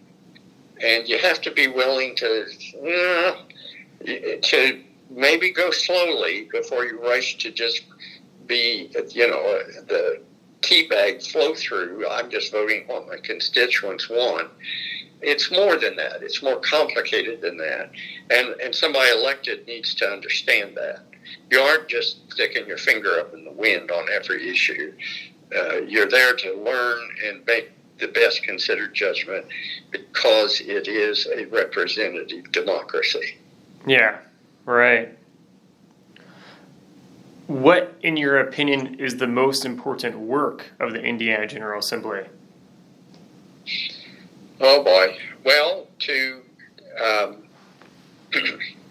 look at the pressing issues of the day, and I mean the pressing issues, and determine priorities on what to address, what to solve. Funding levels, of course, are key to a lot of that, and the success or failure of policies depends on what you're willing to spend. But it's the function of them to deal with the issues of the day and try to resolve as many of them as they can. It's not to go and argue for 4 months and go home so you can continue the same issues because they work for you. The whole process, the legislative process, is about resolving things, and that seems to be escaping legislative bodies these days. They're not focused on that, and that means let's make a deal, and that shouldn't necessarily have pejorative term. That's not a pejorative in the legislative process. Let's make a deal. Let's get this damn thing resolved. Yeah. Right. And if that means next year you come back and say, well, we missed this and that, we got to fine tune it. Fine. But don't go home every year and say, well, we didn't reach an agreement on that, and we didn't reach agreement on that. Sure. So it's that. And a secondary responsibility is to convey public service and the sense of being a responsible representative of responsible citizens. That you have a responsibility to convey to people you're responsible, you're serious, and you expect them to be. Yeah. Okay. What would you say the public does not know about the Indiana General Assembly and how it operates? A lot. A lot. Which, one of the flaws of the General Assembly is that 90% of the legislators think everything they do is being reviewed back home. Yeah. that everybody gets a little bit too taken with their role in life and their role in Indian government. And that everything I do is they're watching. Everybody back home is watching that, and the caucuses act that way. We got to get them to vote against this. We got to get these votes on this bill against this bill, and then we'll use it against them. The truth is that the general public has a general perception of there's somebody that meets in Indianapolis. I'm not. Most of them aren't quite sure whether there's two chambers or one. Yeah. Frequently, particularly senators are called House members, which of course always used to offend senators. Sure. You get back to one of the differences between the two chambers. Was if you went home and said, Representative McCarty, that's Senator McCarty. I tried not to correct people, but it tells you the level. Then there were the people that think you've been in Washington for 4 months. When did you get back? Oh my gosh! When did I get back from? Wow. Last night I drove home. Really? You know I'm driving from Indianapolis home. Oh, I thought you were in Washington. So their perception is pretty low and pretty low dialed in, the attention paid. The appreciation of the legislature, pretty mixed. But better than Congress. I bet you get better reviews as to Indiana legislators than you do Congress. Okay. But still, I don't know. If you got 45%, you say they're doing a good job, that's probably pretty good. Yeah. The perception is pretty low. And because of that, when you get these polarized legislative bodies, the things they do are missed by the public. I mean, some of the things they're doing these days are like, I don't think, I would have to say, if I were representing district, I would be thinking, I don't think our constituency wants that, especially if you explain to them. Which, again, one of the responsibilities of legislators is to educate the electorate. Mm-hmm. You need to inform. You need to help them be more aware and more knowledgeable about the details of things. And that's an important role for legislators. It isn't just I parrot what they say. You have a responsibility to learn more than they know and share it with them and explain why you're doing what you're doing. Yeah. No. And all that gets back to low level of awareness of what we're really doing. In reality, they don't know what we're doing. Yeah, that's another thing I've heard time and time again now is former legislators talk about the public not knowing enough. So interesting. To a large extent, that's the responsibility of the legislature to inform more. That means more interviews with the press. Yeah. We haven't talked about the interaction with the press. The press is terribly important, and a lot of communication is better, generally speaking. And that is another flaw in our system. Another growing flaw in our system is you don't have much local press anymore. So all these communities that used to have somebody cover the State House, they're not there. It's Indianapolis and the AP, and I think there's maybe one other network. The local coverage doesn't exist. Fort Wayne does have coverage. Evansville does intermittently, and Indianapolis. That's about it. Yeah. And that's harmful. That's not good. So, well, but I always used to get humored at the people in the chamber or in caucus who would say, they're watching, if we do this, our constituents will go nuts. Yeah. Nah, not really. Yeah. Because they're not watching. Interesting. Sure. Yeah. So. How prominent was lobbying and money in the General Assembly? Both are significant. Lobbying, I always felt was helpful, really. Okay. In a part-time legislature, a constructive role of information, of argument, counter-argument. I had generally good experiences with interacting with lobbyists. Okay. Felt pretty positive about it. There were a few that was like, can't count on that, or I thought you told me this, and now you're working on the other side telling them, and that those were exceptions, at least at the time.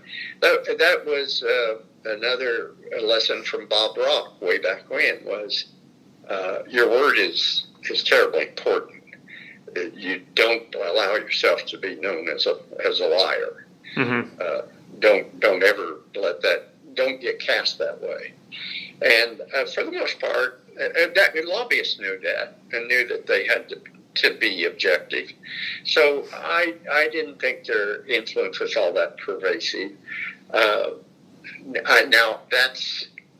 I'm talking about 20 years ago, and I don't know now what that role is, and whether they've become more pervasive or have endeared themselves to legislators more than they used to.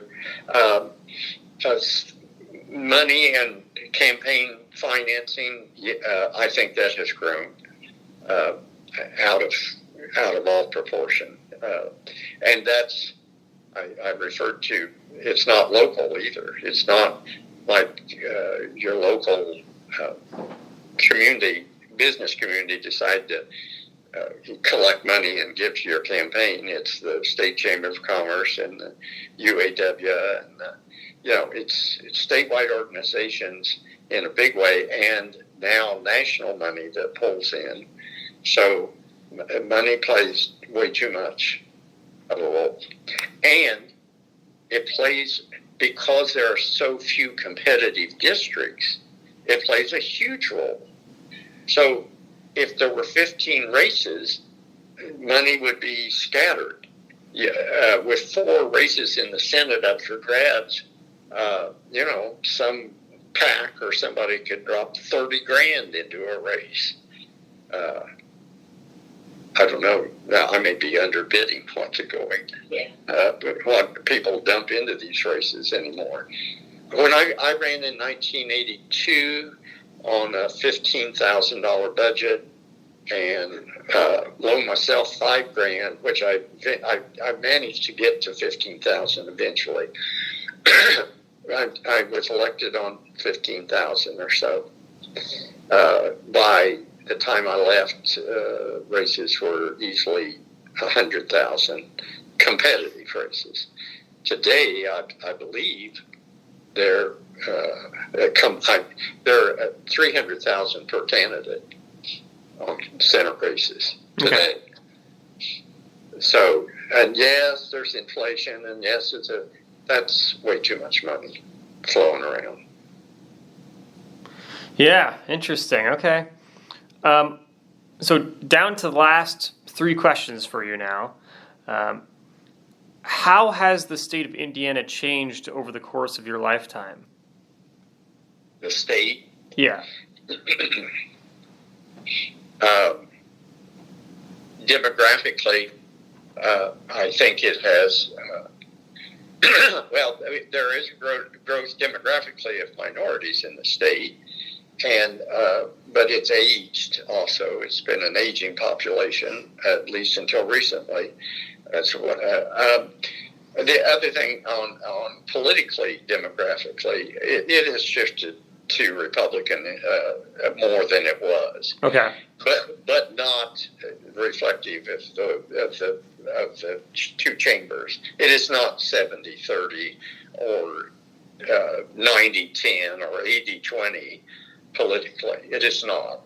60-40 would be more representative of this kind of the statewide typical vote, where I think it used to be more 54-46, some 50, something like that. Okay. So it's a tougher world for Democrat candidates, generally speaking, especially when the districts are gerrymandered.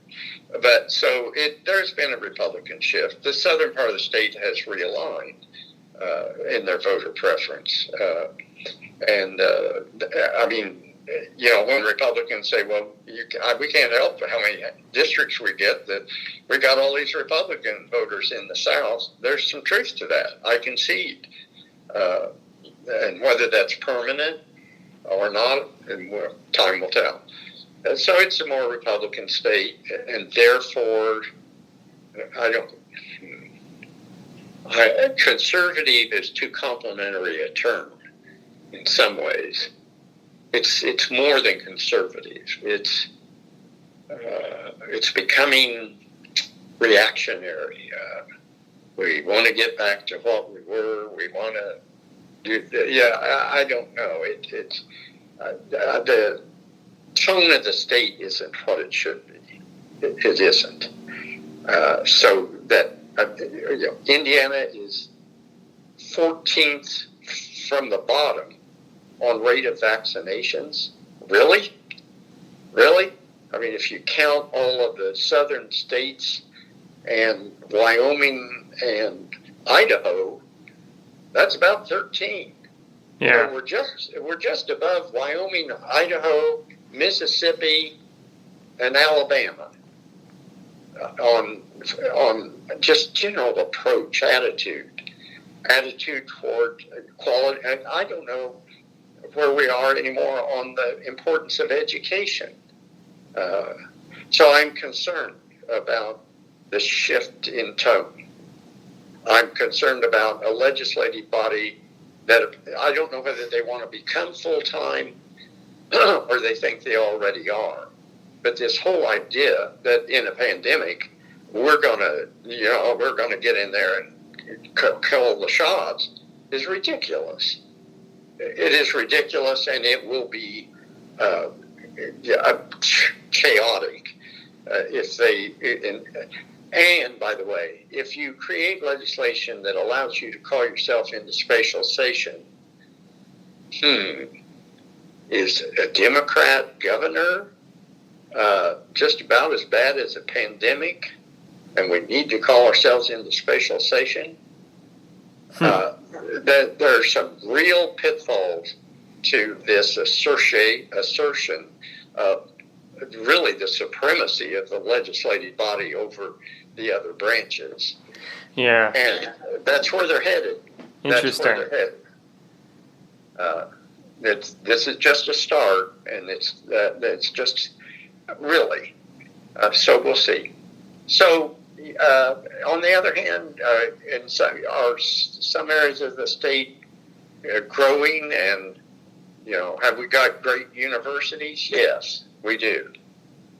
We do, and we need to protect them, preserve them, and fund them.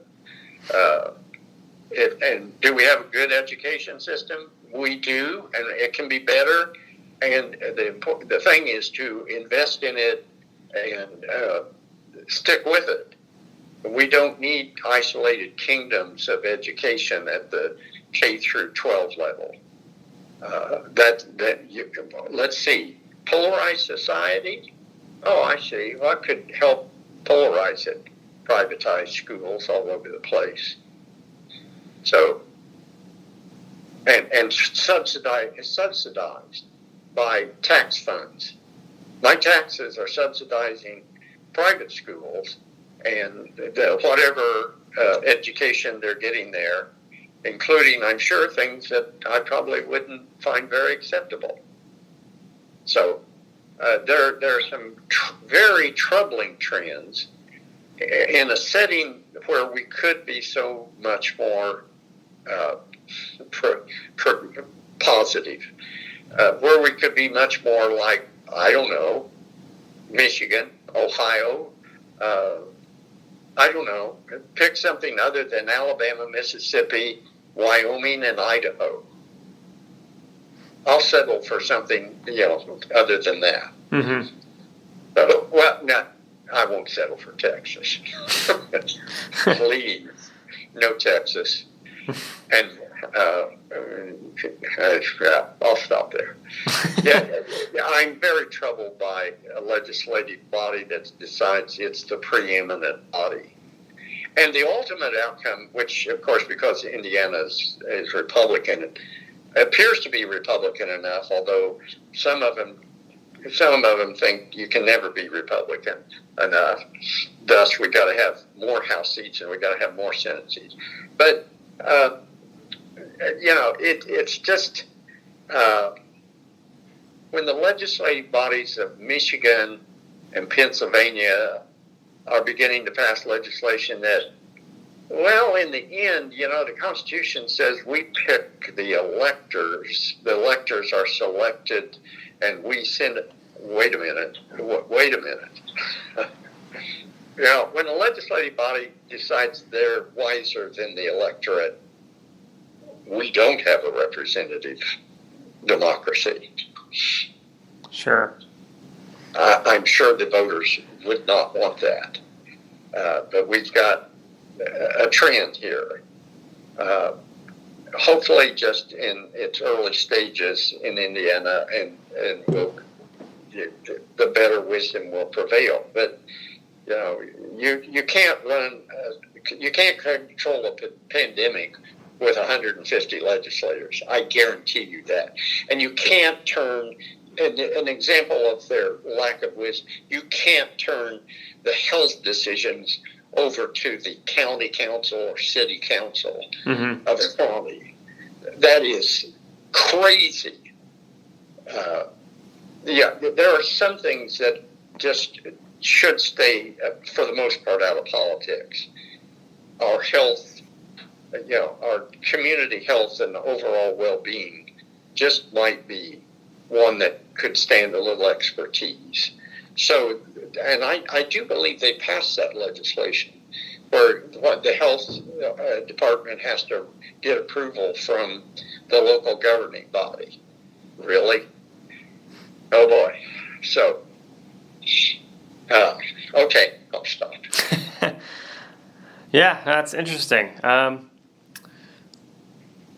What, if any, enduring qualities do Hoosiers still have or hold dear, you think? Oh, I think, they're patient, in some respects, are far too patient. But there is a patience and a tolerance of things going on, almost to the extent of fault. It's appealing, but it's pretty good really isn't good enough anymore. Being pretty good, but we're pretty good, and we're pretty nice, and we're pretty Hoosier.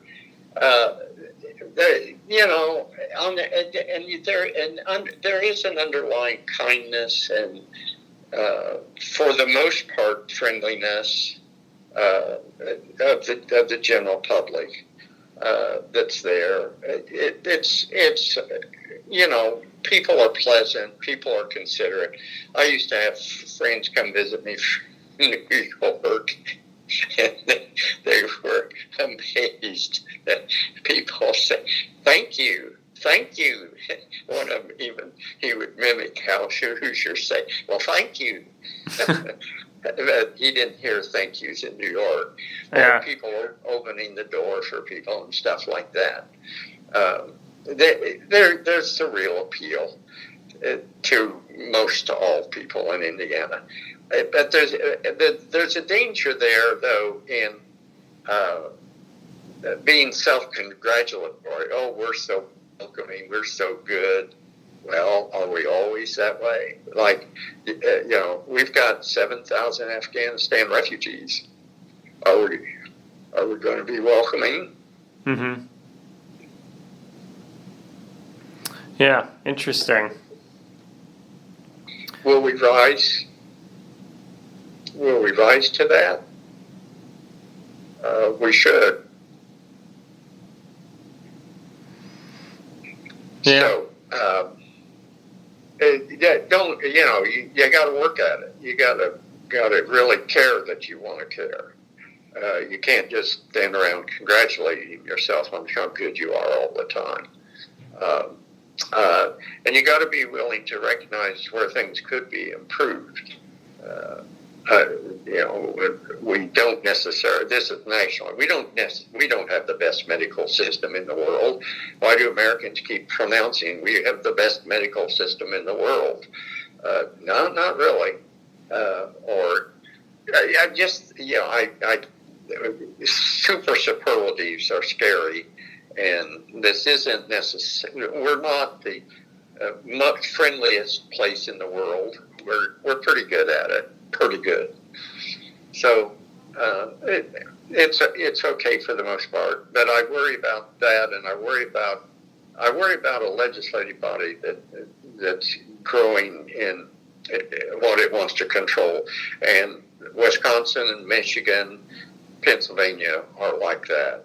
They're getting dangerously close to tipping. So Okay. Let's see. So last question now. Okay. What do you want the people of Indiana to know about their role when it comes to the function of the Indiana General Assembly? Well, that they have a role to play, and that they should expect them to act responsibly and resolve issues, solve issues, get things resolved. So act responsibly and conduct themselves as good public servants, and they should expect of themselves the same things. Inform yourselves, educate, make an effort because you're demanding that. Demand an effort and a serious effort of legislators, and expect that of yourselves. Yeah. All right. Well, is there anything that I didn't ask about that you want to mention, or have we covered most of it, or? Oh, I think we've covered it. Okay. I can't think of anything. If I do, I'll call you right back. Sounds good. No, I think we've covered more than enough, and I'm sorry to be so verbose. No, I appreciate all the things you had to share, and thanks for taking part in this project. It's always good to get more and more people involved, so I appreciate it. Okay.